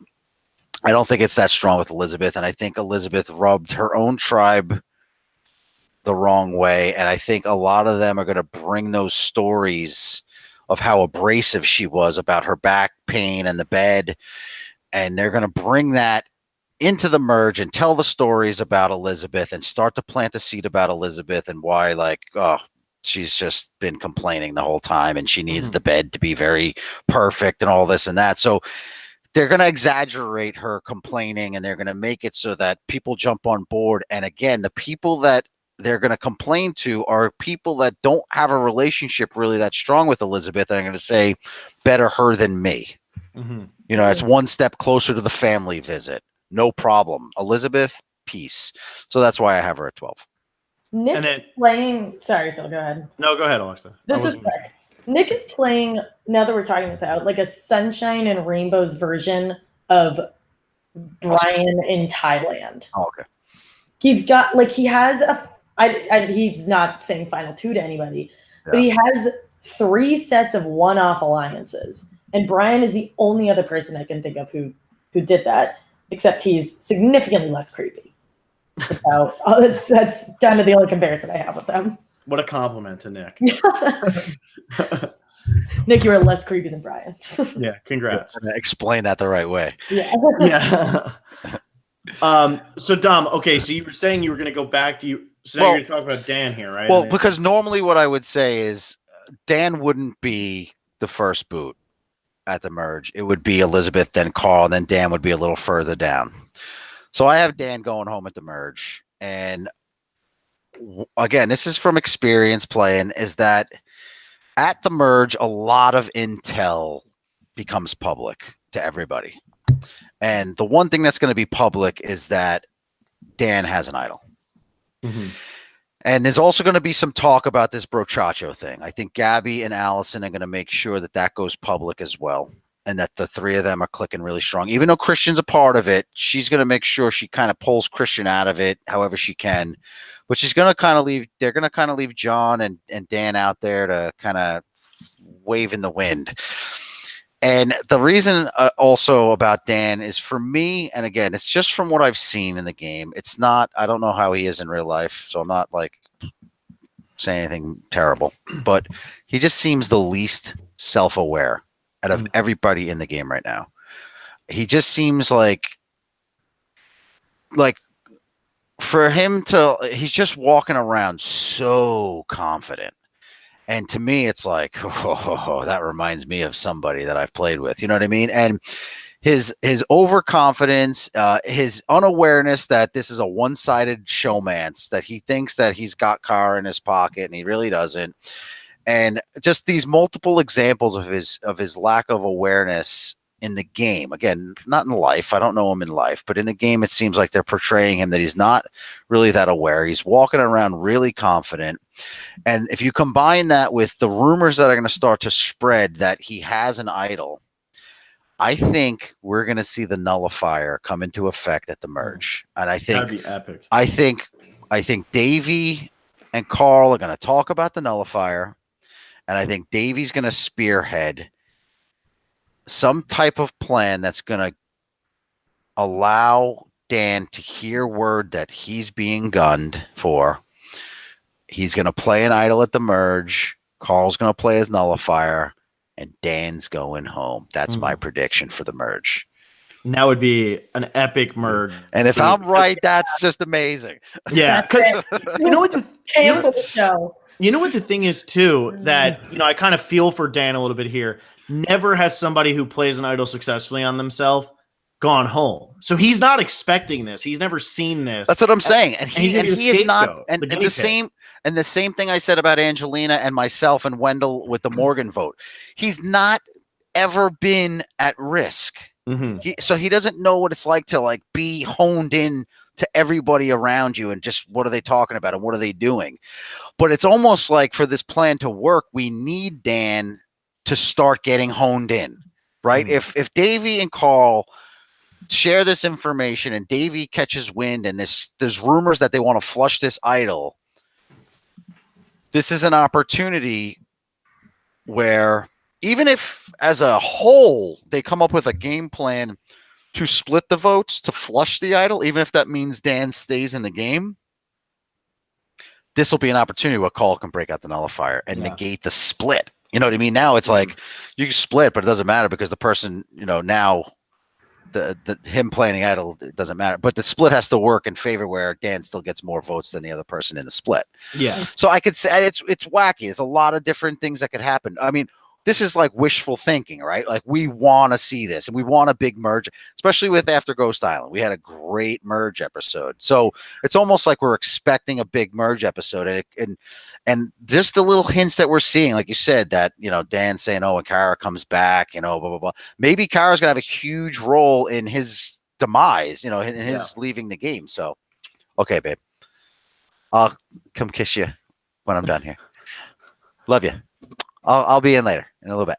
Love you. Sorry. We made it all the way to 13. Yeah, we're doing good. Made it all the way to yeah. So that to me, I think it's wishful thinking. If an episode like that happened where we got a lot of idol play and nullifier play and a big blind side and this big shocking moment, I think that's what we're hoping for.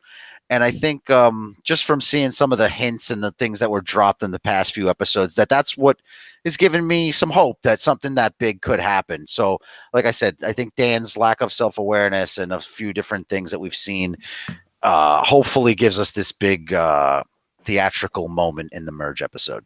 Yeah, that would be absolutely epic. Fantastic. Right? I like the Dom fan fiction that's going on right now. Yeah, I'm putting it out in the universe. Sometimes that works. That's all you need. That works. Yeah. Now it's going to happen. It hadn't happened before, but here it comes. Yeah.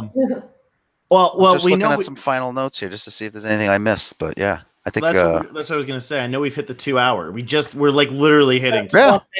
I got a few more minutes, but yeah, we're looking good. We're right around the 2 hour mark.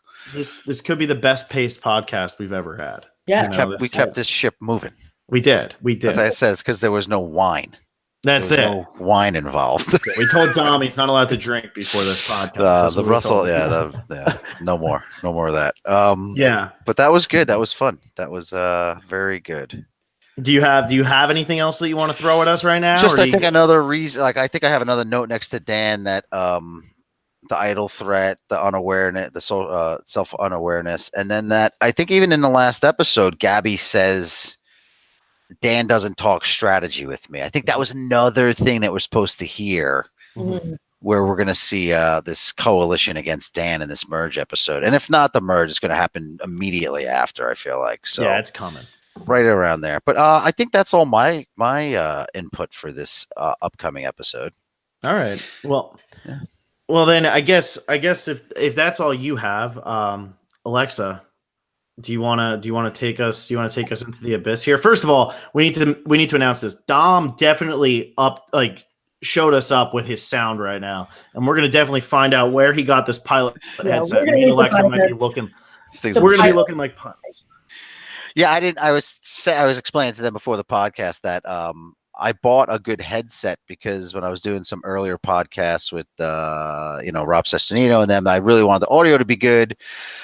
So I invested into a good headset. I never realized or thought that I would be doing live visual. So looking as ridiculous as I do with this thing on, I didn't think. But I'm getting used to the look. I'm seeing myself. And I'm like, yeah, it's cool. I might even walk around with this thing on. It's not bad. I look important. Yeah, I'm going to be honest. Alexa and I are probably going to be looking like that soon because you sound so much better than we sound. It's a good set. It really is. It really is. And it sounds like as professionals, I guess me and Alexa could ever sound. So that's something to keep in mind. So if you go back and listen to this, Dom, yes, we're still going to sound like we're in an airport and you're going to sound crystal clear. He's directing the airport. Yeah. It's just because of how good you sound. It's the content. It's the content. Don't worry about how it sounds. That's all that matters. Exactly. I think it might be, and I say this as I grab my mic. I think we're not holding, my mic is like a foot away from me. Yeah, but it doesn't matter. It's not that much better. Oh, that sounds better. It is. That did sound better. A lot better? Yeah. I think this sounds significantly better. It's more. It just doesn't sound like there's any reverb or it doesn't sound like you're in the distance, like the foot away that you are. But hey, whatever. I'm sure it's fine. We'll have to experiment a little. We really need to talk about the size of those microphones. More importantly, takes up the that's the thing. That's why I can't put it like right here. Like, yeah, this is no more ridiculous than this thing. That is a very good point. But anyway. Okay, Dom, I will let you say goodnight to your kids. So, I appreciate that. Yes. In the 2 hours and 3 minutes that we've been talking, we have gained 7 YouTube followers. So thank you, Dom, for that. Glad to contribute. Everyone keep hitting that subscribe button. Follow us on Twitter. Like us on Facebook.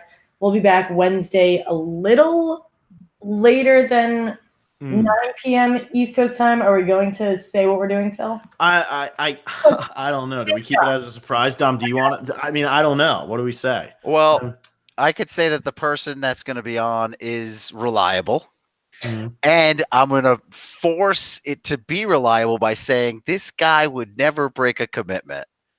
Wow. That's all I'm going to say. I'm not going to say anything more than that. So this way, there's a good guest coming on Wednesday, and let it be a surprise. But I can promise you that the person that's coming on, he doesn't break commitments, and it's a he. And I know this. This person is solid person, doesn't break commitments, and you'll be very happy with who it is, and have fun with it. Yeah, there you go. That's a great tease right there. My They God, also made that person liable, and they can't cancel on you now. that's all we wanted. If they do cancel, we are playing that right That's there. it. You got That's the Dom seal of approval, and you screwed us over. Sorry, buddy. When you hear that, you're committed. You're locked in. You ain't going anywhere. At this That's point, it. I have no other way to close it out. That's it. Tune in at some point, a little after 9 p.m. Eastern on Wednesday for our extremely reliable guest. Yeah, exactly. I'll be listening and watching. Thank you so much for coming on, Tom. We had so You much got Yeah. it, guys. It was a lot of fun. Thank you. All right. Talk to you later.